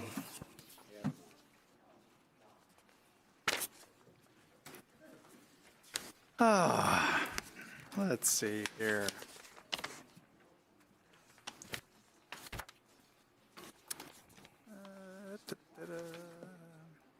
Okay, the next item, my last item. I went to I didn't know this was going to be a you-know-what show either, but I went to a meeting, like I do every other meeting. I go to the Affordable Housing Board. They had an issue with shortfall, so I brought that to the board, the next board meeting, like I said I would. The TDC, the guy had a problem down there with parades. I brought that to the board. So I go to these boards, these other board meetings to hear what their needs are and see what their issues are. And then I bring them back here to see if we can do anything with them. So I went to the Fair Board, and there was talks about a pavilion that a private person had donated or contributed picnic tables and a surface material and all that nice little area, but the Fair Board was trying to come up with money for that particular structure for humans to sit at, and then another structure, and correct me if I'm wrong, Commissioner Gladwell, if I'm speaking out of turn, but there was another livestock structure. So I had asked from a citizen standpoint, how much does it cost for one of them structures? They said $4,500. So I then reached out to our attorney and said, if we have an MOU just like we do with precincts, to help like in Mossy Head, to help at Choctaw Beach with AC, to help with all these other entities around that are not actually county-owned, but we still help, which the fair already does because they will buy materials and then our county will go out there and fix stuff. I said, hey, I have some discretionary office funds that that we had a little policy on that we all, if you all remember the water thing, that we all discussed and passed and all that good stuff. So I said, I asked Melissa, can I use my discretionary funds for this? You need to bring that to the board. Can I I'm make a bringing it to motion the to board. approve? Oh, you want to make a motion to approve? Uh-huh. All right, yeah. So there's second. We got any discussion? I guess, Chair? I need you, just, Commissioner Curry, we talked about this, to be clear, you did ask and inquire of me. Yes, please. That your spouse has now been appointed to the Fair Board. That Yes. position, as you have advised, is an unpaid volunteer position. She is not compensated for this. This does not go to the compensation of the Fair Board. Based on that fact, it is my opinion that that does not constitute a voting conflict of interest or other issue. As always, the Ethics Commission is the final arbiter of those issues.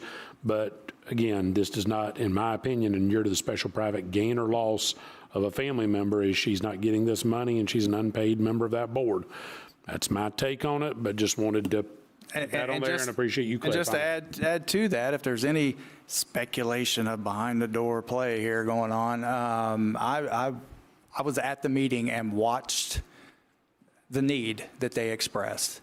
And I think Commissioner Glidewell's been on that board for a long time. I don't see any problem with that. I think his son's on the board. I mean, I don't see any issues with that, but evidently there's some out there that have an issue with it, and I'm glad you spoke on that. Mr. Chairman? You're recognized. Do you have a copy of the email or any correspondence where the Fair Board requested this money? No, I took this upon myself to ask. I asked the lady out in the parking lot, I forgot her name. I said, hey, I'm going to talk to the attorney and see. I asked her, I forgot her name, the county. But she don't have the authority. I know she don't, but I was just telling her, I can't talk to her. But this is a private 501c3 organization. And we gave almost $500,000 to private 501. Okay, go ahead. As long as I get a chance to rebut. There is no rebuttal. They didn't ask for the money. You can't just go and build a pole barn on private property. I didn't say that. I built it. I was going to give them the money to do it. You can't do this. Okay. Unless they ask for the money, which they have not. I know that because I'm on that board too. Mm-hmm. We haven't never asked the county for any money. I didn't say you did. You're getting all bent out of shape. This is absolutely. Well, then if it's not. Commissioner Johns, you're recognized. If it's not legal to do that, I mean, if we can't do Well, that. it's legal. Oh. It's legal, but I'm just saying you can't. If you got the money and you want to do it, then I'll let him finish and then you can do it. You cannot make a private organization take money. And for a commissioner who sat here last budget time and beat us to death about not-for-profits that were actually asking for the money, it seems a little odd that we're going to give money to somebody who don't even want it. Who in the heck got all the nonprofits paid last year because... Her money. Oh, yeah, beach share vending money. But you just said that that's a... So are you cutting out all... I just want to make this clear. Are you cutting out all nonprofits this budget cycle? No, but this ain't the budget cycle, and they haven't... I didn't say it was. I heard a problem, and I said, hey, I think I have an avenue to fix it, so I offered it. No, they did not ask. I see you know what? Affordable housing didn't ask either.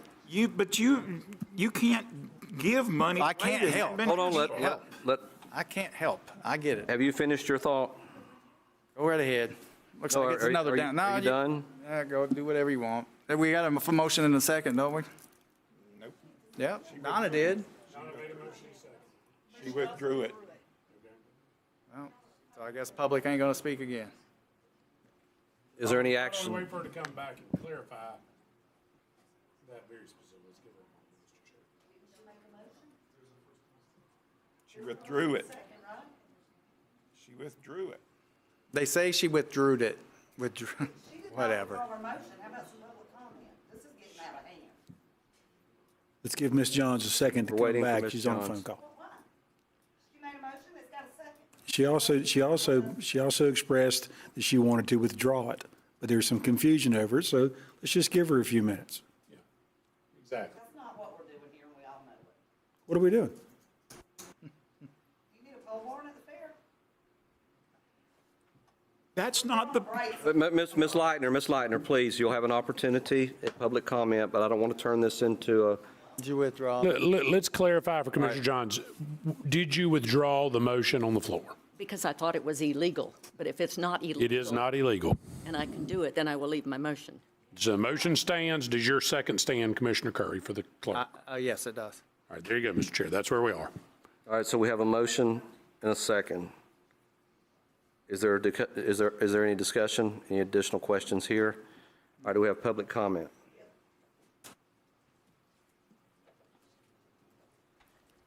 Does the fair need this? that's not the point. It's a can you answer yes or no? I mean, you on a roll today. You've needed it for 4 or 5 years. Hold on. Okay. If we can, Yes, state, yes. state what it is that you. Okay, he just stated that he's needed it for 4 or 5 years, correct? That's not the point. You got to talk to the chair, I guess. No, what is it that you would like to propose to the board? What is your interest? What I would like to propose is that it's outright stupidity to sit here and say you need something, you've needed it for 4 or 5 years, and it's being offered to you, and you don't want it because you don't like the person giving it to you. You are this is insanity today. If you need it, it's being offered. If you don't need it, say you don't need it. And if you can't do it today, say, thank you, Commissioner Curry. I will take this back to my board, and we will see if if they're on board. I'm not in favor of the government, what the government funds, the government controls.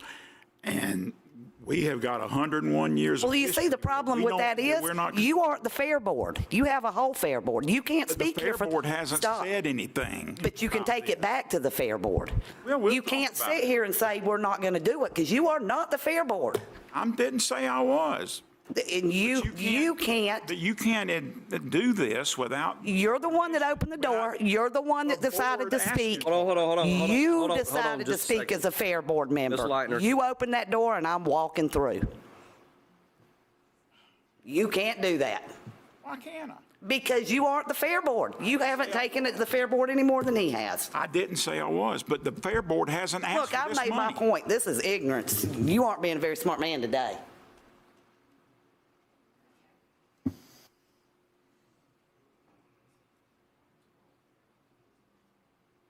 Clay, I have a question, because I know this has come up before with grants and aids to local governments or state partnerships. Can a governmental body issue a payment to a not-for-profit with them not agreeing to accept it? Do they have to take an action to receive the funds, or can we just go ahead and do it with them not having their board of directors agree to accept it? So the way the agenda item is styled is to allocate the money. To then, after I actually pay it out, we will need an agreement with them. I will note that fair boards are chartered organizations that are a function and creation of state statute. So it's not the same as a nonprofit. It's a little different given their charter situation. That being said, if this motion passes, it is merely setting aside and allocating $4,500 of District 1 discretionary funds to that structure built, we will then have to come back with a memorandum of agreement that expresses how that is done so that we are statutorily compliant with both their audit provisions, because they actually do have to go through audits over there, or at least have financial statements prepared that are consistent with the Florida Administrative Code and our own audit standards. So this is just merely allocating it. We allocate rec plat fees, district fees all the time, and then come back with the proper documentation to spend it, be it a purchase order, change order, or otherwise. I know, like, maybe this is a wild example, but like in real life application, if someone couldn't just go down to Regions Bank and say, hey, I want to put $1,300 in Brad Drake's account, here's a check. If they have your account number, they could. If they just tell them, Yeah. Yes. that's scary. Not only is it scary, that's usually the first step in major bank fraud and wire fraud, so. Okay. Yeah, but yes, sir, the short answer is people can and do give money anonymously. Now, you can't do it over the internet due to all the FinCEN and regulations, but what I'd say here is if we allocate this money and the Fair Board says we don't want to sign an agreement, then we're going to deallocate it or deobligate it and move right back on with life. But it's a matter of allocating the funds, and we've talked about whether commissioners need the permission to do this. I think this does fall into the policy consistent with what you adopted at the last meeting that would require board approval. You're recognized. Danny, you got a telltale thing. You swing, swing, swing every time you get nervous. So I'm just telling you, if you sat still, everybody Ms. wouldn't Harris, know let's talk exactly about what the you were policy. thinking. This meeting has been a public embarrassment to every citizen in Walton County. If you don't believe it, you're probably going to all hear about it. This whole meeting has been absolutely an embarrassment. Now, Danny, when I went in to register to vote, the lady said to me, she was talking about they needed people to give sponsorships. And I said, all you need to do is call me. She said, did you put your number down? And I said, yes. So if they're out looking for money for sponsorships and you need a pole barn and you want a pole barn, but you're too selfish to take it from Dan Curry, you need to just grow up and get a grip. It's not Dan Curry's money. It's Walton County citizens' money. Okay, anyone else? Y'all are an embarrassment. No one else? Okay. Commissioner Gladwell, since you're involved in this directly as a board member, I'm going to offer you a courtesy, or I'm going to suggest that maybe you, how do they do these? Do they have sunshine laws and things like that? Can they have an official board meeting and discuss and prioritize where they need monies that may be? They can and they do, but they are not subject to sunshine. Okay, would you like to be able to talk to the board about the potential investment? Yes. Okay. I mean, I've never, I'll save you one phone call. My wife is a yes. So. I've never thought that the county should be given money to support the fair. Never thought that the county taxpayer dollars should be given to the fair without the county getting something in return. The MOU we have states that in exchange for the county using the buildings, which includes the sheriff's office, and during the year, that the county facility staff will provide the, electricians and HVAC, plumbing, and that the sheriff's office will provide inmates to do cleaning. Those memorandums of agreement have been in place for years, but I don't think it's appropriate to just out and out give taxpayer money, and I don't think that discretionary money should be given for the fair. And I'm not talking about something that I don't love, because I do love that fair. I've been a volunteer, non-paid board member of that fair for 25 years. I love it. I've worked hard for it.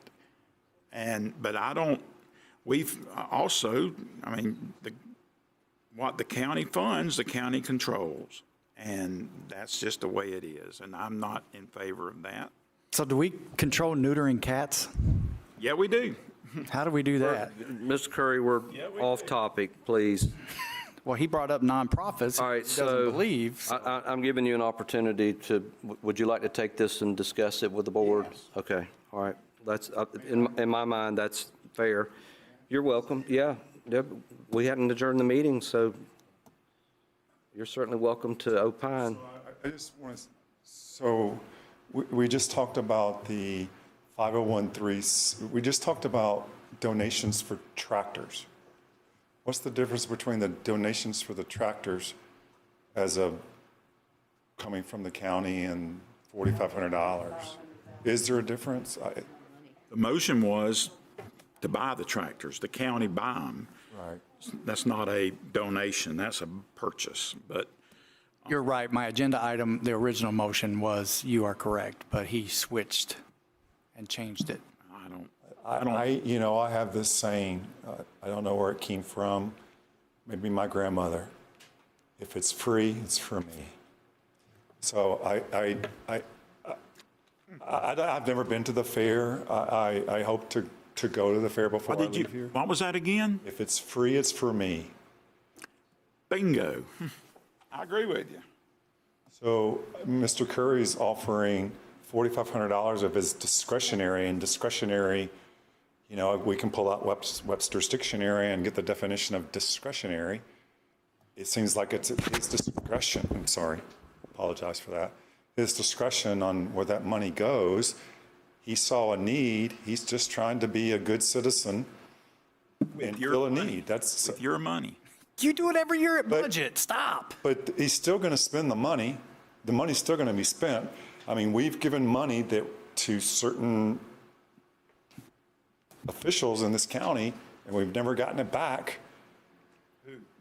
I'm not even going to go there. We all know. So it's $4,500, and if it helps, I don't know. I'll let you guys fight it out. Do you need this, Jason? Is this? Anyone else? Thank you for the time. You're welcome. All in favor of the motion, say aye. Aye. All opposed, no? Nay. Nay. The motion fails to carry. So I would like to offer some comments on why I voted against it. I think as a courtesy to Commissioner Glidewell, we give him an opportunity to talk to the board.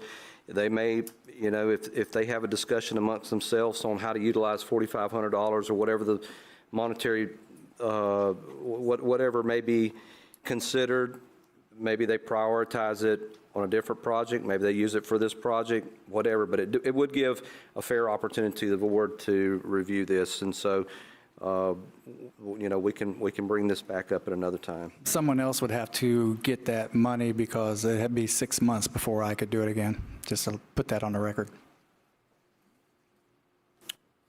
Commissioner Glidewell, do you have anything? No, sir. Commissioner Johns, 46. I'm going to move my 2 items to the next meeting. Okay. Chair has none. Public comments. Who's up? Ms. Leitner?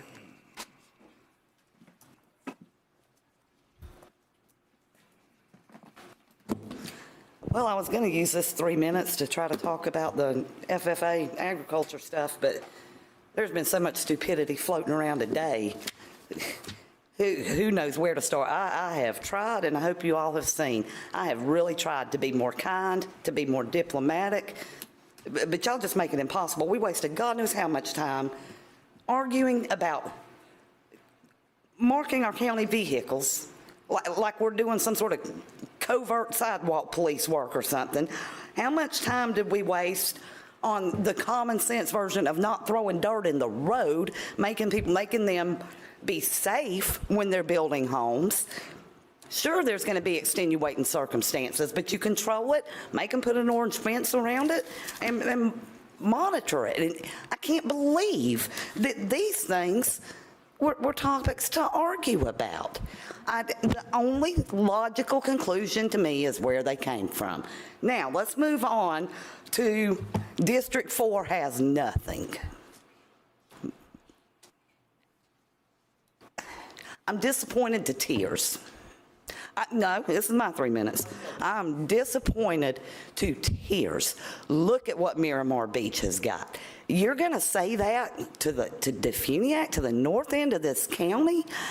You spent 4 years wanting Alderberry, wanting to spend $20 million on three-quarter swampland with it taking another several $1 million to build anything on. If you hadn't done that, you might have had something. Now, I'm not going to be mad either way at how things end up. I understand both sides of the FFA argument, but it is absolute lunacy to sit around saying that that District 4 has nothing when you're comparing it to anywhere in the north end of this county. It's selfish. I've sat and heard it out of you for 2 years now.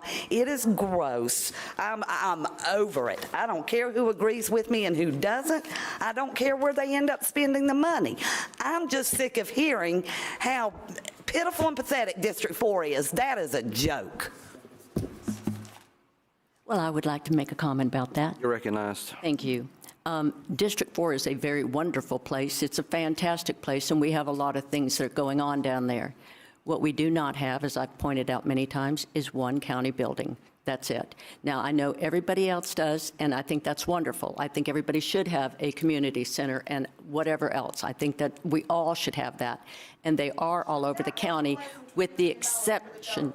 Well, the $20 million was, well, what's going to end up happening is there's going to end up being a bunch of houses there instead, which is what people do not want. We do not need a lot more houses down there. We've got about 9 million monster homes that we don't need either. So anyway. Next. I'm done.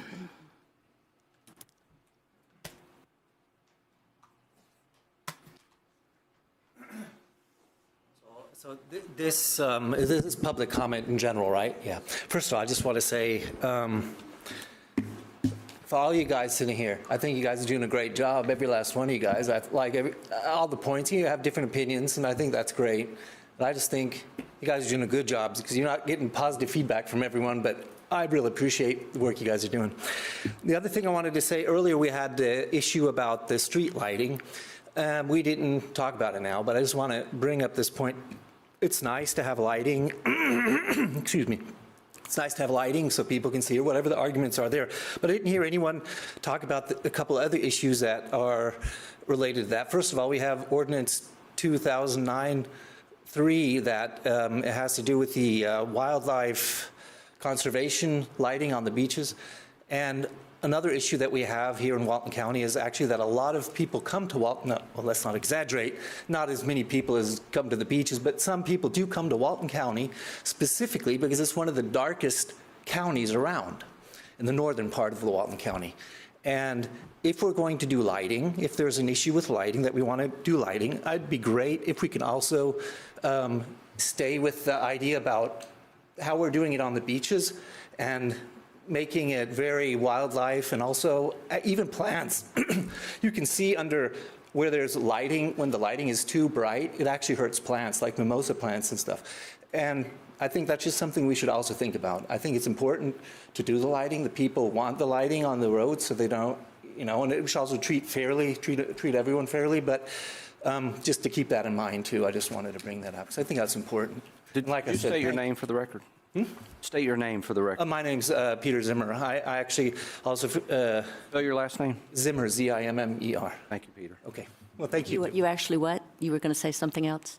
Well, I work together. I was born, grew up here, and I've been active with a conservation group also that we do a lot of conservation work with the Choctaw Coastal Conservancy, and that's why I kind of have that perspective, because Thank you. Thank you. Thank you for being here. Appreciate it. Thank you. Thank you. Ms. Moore? For the record, Lee Moore. Thank you, Board and Chair. I agree with Mr. Zimmer. I think you should definitely consider lighting impacts on wildlife and the environment as you do that, and there are ways to do that. And also, I noticed I came to the pedestrian master plan workshop, and they're looking at lighting. So if they're going to do a countywide, if this is for the pedestrian facilities plan, master plan, that's probably a great place to prioritize everywhere that needs lighting. That way you kind of have a built-in process, and maybe just consider that in the road, the roadway infrastructure master plan for the county. But what I really wanted to talk about is the design review board. When you were talking about term limits, I was on that board for a long time, and I've attended meetings of that board when I wasn't on it for a long time. I've seen a lot of things happen and a lot of people come through that board. So one thing is that today there is a gentleman that just rejoined that board that used to be on it, who is one of the best DRB board members that has ever been on that board since I've been around, which is a couple of decades now. And so I just encourage you to carefully consider, if you never want to allow someone to come back to a board and serve on it again, I just think that the county was so fortunate to have him willing and able to come back and sit on that board again. And that board is a little bit different from a lot of boards. Commissioner Gladwell, this speaks to what you were talking about, that those requirements are very, very specific. So, and I've seen times when we've had like a lot of members exit that board close together, and all of a sudden we're in a position where we can't make a quorum. And it also, there's an important factor there of board members having institutional memory of how they've done things in the past.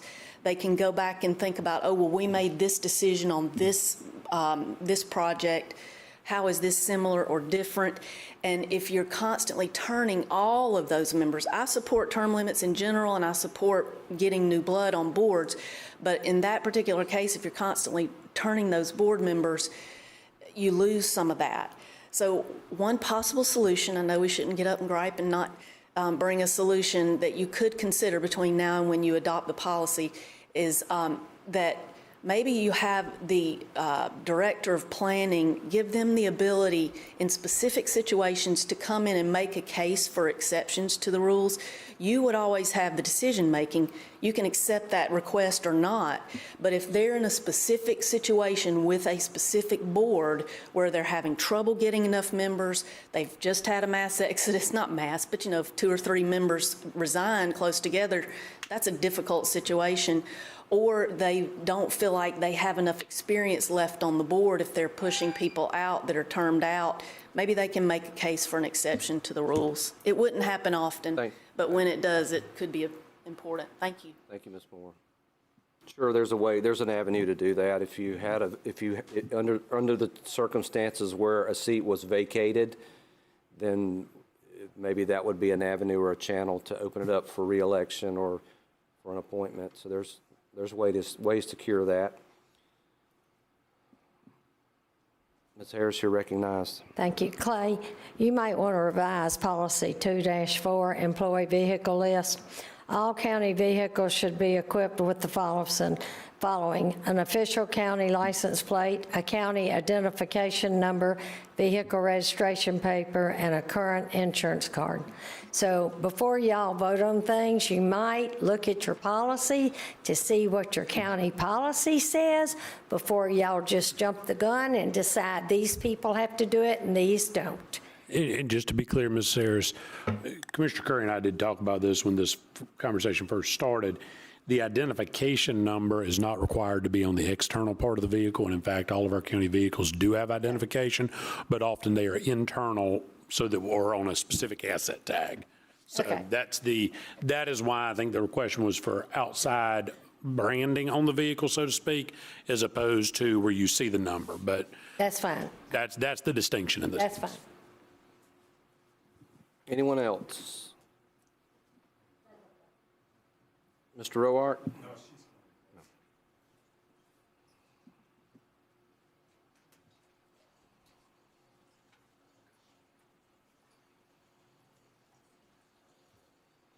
State your name for the record. My name is Monica Ferris. That's F as in Franklin, A-R-R-I-S as in Samuel. I have a story. I fell on the 18th of October at my home. I landed face first on a concrete pad. My nephew called the ambulance. The ambulance took me to Crestview. And Crestview said that they didn't have anyone there to help me.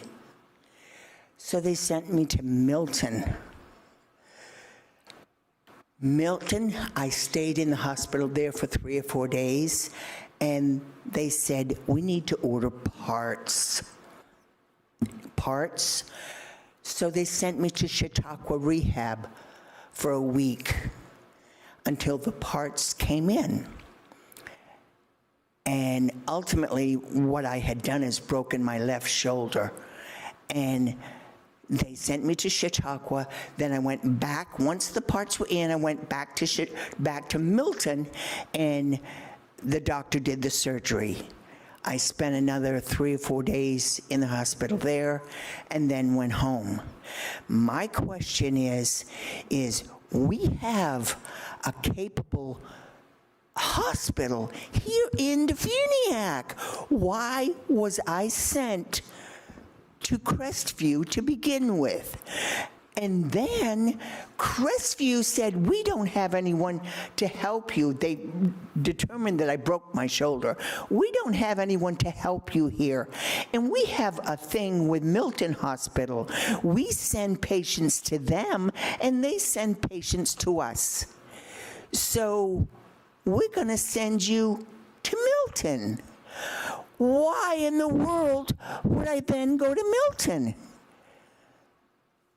It just seems so ridiculous. My family is here in Defuniak. My sister had to travel an hour away to come and see me, and we have a hospital here in Defuniak. Is there some kind of protocol for the EMTs that we just take them to Crestview? Why? Why do you take someone to Crestview when we have a hospital here in town? Did they ask you where you wanted? No, they did not ask me. And perhaps that was my fault. Maybe I should have asked them, why not go to Defuniak Hospital? But of course, I was in a lot of pain, and they gave me some morphine and whatever. So I just went with the flow. But looking back on the whole thing, it was ridiculous. Did you speak to Mr. Voss at the sheriff's office? I did not. I spoke with someone at the fire department, and they said they really can't help me on that. I'd have to talk to somebody else. So I called my county commissioner, and he suggested that I come here today and tell y'all my story, because it just seems pathetic. It just does. We have a capable, wonderful hospital here in town. Why was I sent to Crestview and then on to Milton? And then I would ask Mr. to Chautauqua Rehab for a week. All this time, I've still got a broke shoulder, and I'm in Chautauqua Rehab for a week. Okay. The whole situation didn't seem right. I'm sorry. I'm sorry. Thank you. Thank you for sharing. Okay. I would talk to Mr. Voss. Mr. Ross? Voss, V-A-U-S-E. Ms. Ferris, if you'll wait after the meeting, I'll get you his phone number. Thank you, sir. Thank you.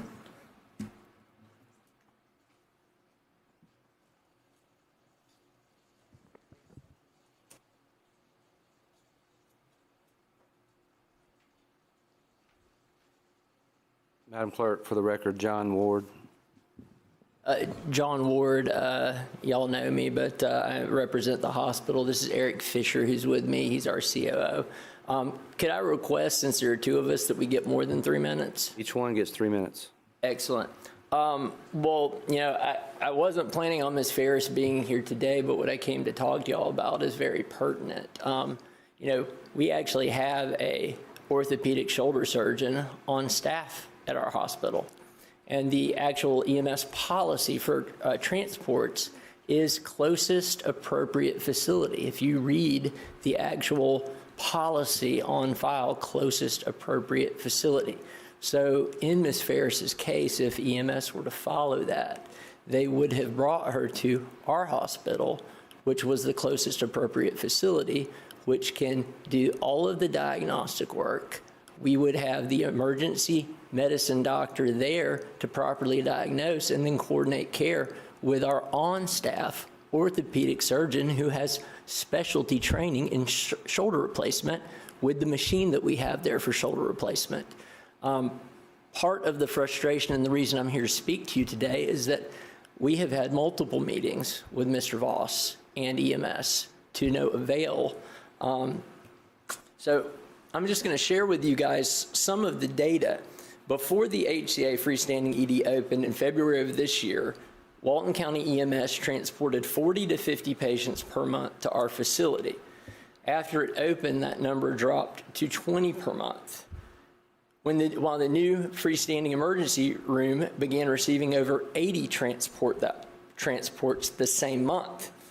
What was very eye-opening about that data is that what they deemed appropriate for our ED, which is a hospital-based ED with more clinical capabilities than a freestanding ED, they deemed overnight that now there were more than double the number of people who would be appropriately treated when a less capable facility opened.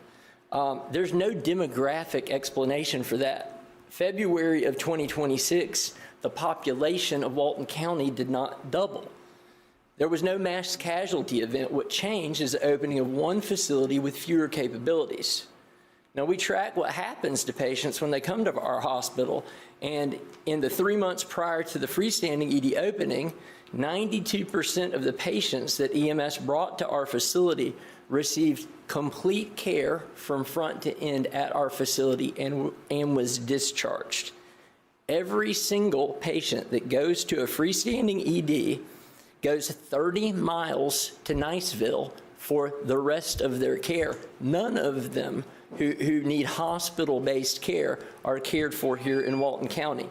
So the data on that is not ambiguous. All right, let your partner take over, if you will. So to add on additionally, you know, what we keep getting some feedback from patients, including, you know, similar to what Ms. Ferris has stated. In her case, not necessarily requests to go to a specific facility. However, it is Walton County's policy that that's what they say they take into account the most is patient requests to be transported to a facility. The issue that we're running into is that we are now repeatedly getting feedback from the patients in the community that they are requesting to come to North Walton Doctors Hospital, and for various reasons, they are being subsequently transported elsewhere, and usually it's out of the county. So now we have patients in the county requesting to stay in the county at the closest receiving facility, and they're still being transferred, you know, mostly out of the county or south to Ascension, Sacred Heart, Miramar. So including last week, and, you know, it's starting to get more and more concerning.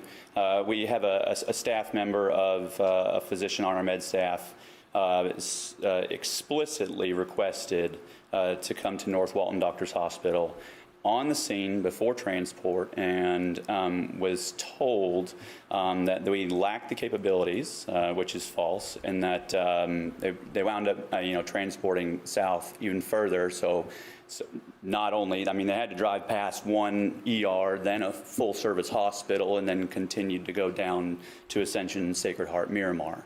And this is not just one instance. So saying that, we've had multiple conversations with the leadership at EMS. They know our capabilities. We've met with, Chief Foss, Chief Cosin, and some others. And we've been working on this for quite some time. We've asked for data. We've asked for the answer that we continually get back is, oh, well, the run report says patient requested to go elsewhere. Well, we're definitely seeing and getting the feedback from patients that's not the case. They are requesting to come to us and they're being diverted. And if I could I finish the last 40 seconds here? No. Okay. All right. Let him. Or not. All right. So basically, we're asking that the commission asked, why is it occurring, and take some further look into it. Specifically, we're asking that the commission direct Walton County Fire Rescue to produce its patient care report data for the commission to review, so that the documented reasons for transport destinations can be verified against the actual pattern. And if the data shows genuine patient preference driving these transports, we'll accept that. But if not, we're asking to see the data to find out. Thank you. Thank you. Very, very interesting. It seems like there's a snag somewhere, doesn't it? I think what can we do? Well, as we are in public comment, the board cannot take official action. If the board wants Mr. Kellenberger to get with Walton County Fire Rescue and the ambulance service and North Walton Doctors Hospital to discuss the issues and see what can be done, then that certainly is something you can ask Mr. Kellenberger to look into. And once those determinations are made, determine is it something that the board has any legal authority to get into. Anyway, what they're bringing up, let me just be very clear. What they're bringing up is something that has been a question for many years with that hospital, even under their predecessor operator. And to be clear, I was counsel for Healthmark Regional, as my father was for many, many years. I know members of this board, Mr. Gladwell, heard these comments from the hospital during its tenure under similar issues. From your daddy, too. I know he wore you out about it, and it's not an uncommon situation. Ultimately, what I will tell you is the policies indicate exactly what Dr. Ward's asking for, that a stable patient should be given preference. Just so you know, that's not necessarily true everywhere. Broward County, I think it was last year, just took this issue up, and they're now charging patients that if you want Uber level of care, they'll give you anywhere within a 10-mile radius, your pick, but you're going to get charged if it's not the closest facility. And Broward's obviously a huge fire rescue operation. We've always had that policy. That's how it has operated here in Walton County for many, many years. The problem is when Healthmark asks these questions like they are, we get the run reports and consistently it says patient made an election. And it usually was not, I want to go here. It was usually, I don't want to go there. And you hear after the fact, I didn't say that. I don't know how to sort that out. I was never able to figure it out for them, but if you want Brian to meet with everybody involved, I know he's aware of this issue. Yeah. I know he and I have both been copied on Dr. Ward's emails. Certainly there are trauma standards, there are specialty care standards, things like that. That's obviously not what they're asking us to get into. That's well above all of our heads in terms of where patients go. But if you want us to look into it, I think there's no reason not to have that meeting. I will just say the board has very limited ability to address that. I mean, you could take up a policy like Broward did, but we're already doing it. We're not charging people extra. But those would be concerns. And then, if there are specific issues that Dr. Ward has that he feels we need to look at, then we can all look at them together. Can we do that then? Ask you, Brian, to... Yes, I've already had conversations with Tracy Voss. This came across my desk about a month ago. I believe you had been in conversation with Mr. Anderson, Commissioner Anderson. He brought it to my attention. I reached out to Tracy just to get a better understanding of protocols, decisions, how the EMS transport happens. He explained to me that he was already in conversations with Dr. Ward. I understand today now they've tapered off or quit altogether. Tapered off significantly. Yeah. So what I asked him this morning was, Mr. Voss, was I Obviously, you have all the data, you have references to any state statutes, codes, regs that regulate transport. If you could, gather all that together, that'd be great. Seems like you've already asked him for that as well. So he indicated they're compiling that. Be prepared to share it. So I think it's important that we get the data. They've asked for it. And I think the biggest thing is the understanding of what Clay was just talking about, patient preference. Man, it's going to take me 60 seconds. Can I have just 60 seconds to make 2 comments? With board indulgence, it would have to be unanimous, okay? Everybody's fine? All right. Thank you. So I try to take what's being said at its word. I try to trust what people are being said is accurate. But in nationally published EMS transport standards, patient preference is stated nationwide 33% of the time in that data. I want to share with you two data points. Last week, 17 transports from Freeport, where we are the closest appropriate facility, occurred. We got 1 of them. All other 16 went elsewhere to further facilities. And unless we are just a statistical anomaly here in Walton County, the odds at 33% stating patient preference with 16 consecutive going and having stated patient preference elsewhere, the odds of that is 1 in 12 million. So I'm very skeptical that what is being documented in the patient care transport record is actually accurate. That was verified by us with this particular transport that Eric mentioned with one of our staff members who explicitly asked to come to our hospital. And per EMS Monday morning, what was documented in that patient care transport record was that she requested to go to Sacred Heart Emerald Coast, which we know is false. I have serious concerns about what is going on at Walton County EMS and whether what they're actually documenting is valid. That is what I really want to get looked into, and I'm glad I was able to say it today and put it on the public record. Thank you. Thank you. Thank you, Dr. Ward. Anyone else? Mr. Rowart. Anyone else behind Mr. Rowart? All right, you're going to close us out. Thank you. I appreciate your time. It's been 4 or 5 hours. We had a presentation, and I don't know if the young lady's still here, that did the audit, MGT. I think she did a really good job of walking through the audit. One of the things that I didn't hear from the board is, what are you going to do with that audit information? The audit that she performed was not a statistical audit. It was a point in time. It was a collection audit. So it wasn't a statistical. And I believe if she had done a statistical audit of a 95% confidence interval, the numbers would have been far worse. So my question is, and I've read every single audit from 2011. I read the grand jury audit, the audit after that, and several audits since. All audits have the same common denominators. The same things that she pointed out today were the same things in 2011 and probably before. I stopped at 2011, but I've read hundreds of pages of audits, and they all have the same thing. So the next audit, unless we develop an action plan and a mitigation plan and we stick to it, we assign someone to own it, we're going to have the same problems. And I know all you guys are very familiar with Kate Holland's executive transcripts, 722 pages, 9 hours of discussion. I transcribed that. And we all know what happened in that transcripts was exactly what was presented in the audit findings from the young lady that presented the MGT audit. So my question is, and I didn't realize until Ms.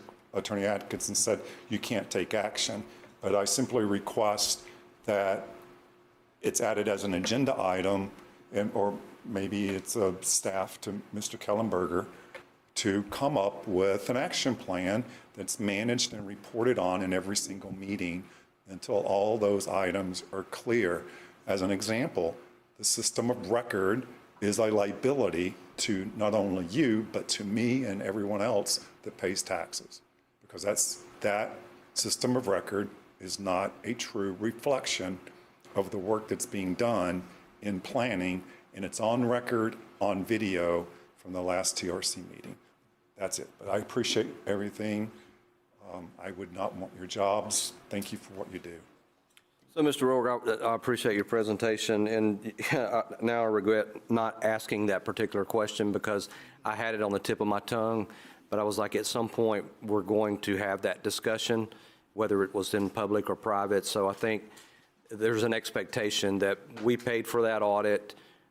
We were provided the deliverables. The staff is going to review it. I think a lot of that goes back in time prior to a change in the guard. So there are a lot of things that have been corrected that probably showed up as deficient or in the red in that particular audit. So that was why I didn't ask the question publicly, was because I was like, you know what, let's give the team an opportunity to digest the information, go through it, make internal policy corrections and get moving in the right direction. And I was not going to say, okay, hey, y'all heard that, right? But since you asked the question, it's a fair question. I think I can answer on behalf of the team is that we're going to use that. We paid for it. We're going to make good on it. Well, and I appreciate that. Just to let you know, I've taken 2011 audits and all the way to include the MGT audit, and I've done my combination audit because I've done a forensic audit of every single audit, and they all have the same issues. And some of those issues are very significant issues. I don't have any doubt that Mr. Kellenberger is working to correct those, but you have a grand jury audit that was done in 2015, and you have open items from a grand jury audit. And I have not been able to receive, through public comment, a mitigation plan for that grand jury audit, and then followed up by Mr. Gates' 2017 audit. Those are still open items, and they were proven today through the MGT audit. Okay, so now you have my attention. What, Clay, can you address how those are normally handled if this goes back, I guess, 20 years? It goes back to 2015 is when the grand jury and then demanded an audit because he didn't, of the results of the grand jury audit in 2017. What happens in that scenario when we go through one of those? There are findings. There's a grand jury report, and obviously they did an investigation in terms of whether I would call that an audit. I don't know that that's necessarily the proper terminology, but either way, they gave you a report. Typically what you do is you have a board put responsive findings into the form of a resolution or other statement of the board, and then you can manage what they're doing. I honestly don't recall the county doing that. I don't know if they did that. I wasn't representing the county at the time. I can tell you we had a grand jury in Defuniak, and there was a response that they directed be issued for them to discuss what we did. And I think we ended up with 4 or 5 resolutions out of it and a whole bunch of other policies that were drafted, responded, went through a charter review committee. Ms. Laird was employed at the city at the time, and she's over there nodding, probably having PTSD to that. We went through a 2-year charter review that led to a full rewrite of the city charter over that issue. I don't know the end of that happened in the county. I know the state level auditor general, was that finished in 19 or 17, Melissa? 17 and then again 19 or 20. So yeah, we had a file. So we've had 2 of those. Candidly, I'd have to pull them up and see what's been done, see if there's been any remediation plan. Those auditor generals typically do have management responses in them, and everyone I've seen. I'm not going to sit here and, if Mr. O'Rourke's read the one in 17 and 19 and says there were no management responses, I'm going to believe him because I don't have them in front of me. But I would imagine there were management responses. So ultimately, that's what you do, and you try to evolve and work through those and try to implement those as best you can. And then if there is another one that comes up after the fact, you hope to not see the same issues. Is there anything that we have an expectation to make adjustments or acquiescence to regarding that particular grand jury report? Based on what the grand jury addressed at the time and my familiarity with that report, it appears that the major issues that were identified at that time, there were advisory statements offered. We all know those. We work within those. Certainly, the prop fair share issues have been addressed in the sense that it doesn't exist anymore. In terms of some of the other issues, we know what we have to do, and I will say, obviously, the state attorney knew what we shouldn't be doing moving forward, and so considering nobody's gone to jail, I'd say they're pretty happy with us. If they weren't, they wouldn't be. I'm going to do you guys a favor. I have, if I may, I'm over time. I asked the question, so. I have written a letter to Mr. Gates to outline that 2015 and 2017 audit investigation and what the county has not done. I will send that to you as a courtesy. It's addressed to Mr. Gates. I have not mailed it because I wanted to get the results of the MGT audit to see if those items over that time period had resolved themselves. It's obvious they haven't. So I'm going to send that to you. It will be addressed to Mr. Gates. I will not send it to him. I will send it to this board, and you guys can review it because I've requested information around the mitigation plan, and I haven't gotten it. I mean, I can't find it online. I can't find it through records. It may exist. If you're looking for a dedicated mitigation plan, I think that's safe to say we do not have what you are referring to as a mitigation response plan to an audit. What I will say is, does that mean that staff has not implemented things internally in writing or not in writing? No. What he's referring to is a very specific plan of action in response to a performance or management audit. I don't know of any such document. And I think he's right that that doesn't exist. Now, how much can I say how much we've addressed? I'm not at a point where I'm able to intelligently discuss that because some of it happened in real time. A lot of the issues that you guys dealt with the Holland case and those transcripts, they would not exist today or during that time period if the mitigation plan and action plan was created and someone been held accountable to each of those items. You would not have had those issues, 100%. So I'll send it tonight. This is the first I'm hearing about it. That's why I'm trying to be fair. Yeah, I understand. If there's an expectation of this. No, there's no, so from my standpoint, and I talked to Mr. Kellenberger before he took this job. When you walk into a job as a leader, especially as an elected official, when you walk into a job, you absorb the sins of the past and the culture of the present. Once you have knowledge, you have responsibility. So you may not have knowledge of that, but once you have knowledge that something has gone wrong over time, there is no legal, you cannot, that's what I'm trying to get back to. I'm trying to get back to you can't say I didn't know. It's not what our expectation is. Like, well, I would like for you guys to look at it and then assign it to someone and develop an action plan, mitigation plan for the audit from 2011 all the way through the just most recent one with the MGT audit and resolve those issues, and you won't have any issues and you won't have people. I don't want to come here. I don't. I am not overemphasizing my career achievements. I'm just telling you that I came from a very highly, highly, highly complex compliance world. There's no black or white. Mr. Matt Carpenter has been quoted as saying, I wrote the land development code to be gray, not black and white, gray, because he wanted to be the process. When the chief legal counsel went to Matt Carpenter on more than one occasion and asked for a process review over 2.5 years, and he never got one. If my chief legal counsel had walked into my office and said, Todd, I need a process review, I would have thrown everything on my desk, and I apologize, and we would have had a process review because that gentleman is responsible for keeping my butt out of jail. And we would have had a process review. Okay, we're doing that. Review. I feel comfortable that we're doing that.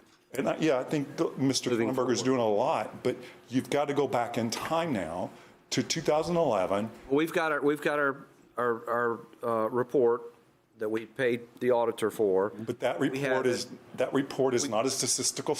I get that, audit. and I would welcome you to be a part of that committee when staff sits down to review that, and you know, if there are contributions that you could offer, I think there would be more than one. I want to help. I don't want to be your problem. Well, let's agree to do that. Okay, I'll send you that this evening. It's going to be addressed to Mr. Gates, but I'll send it to you guys. Send it to all of us, and then you guys can decide with it. We'll get it to our.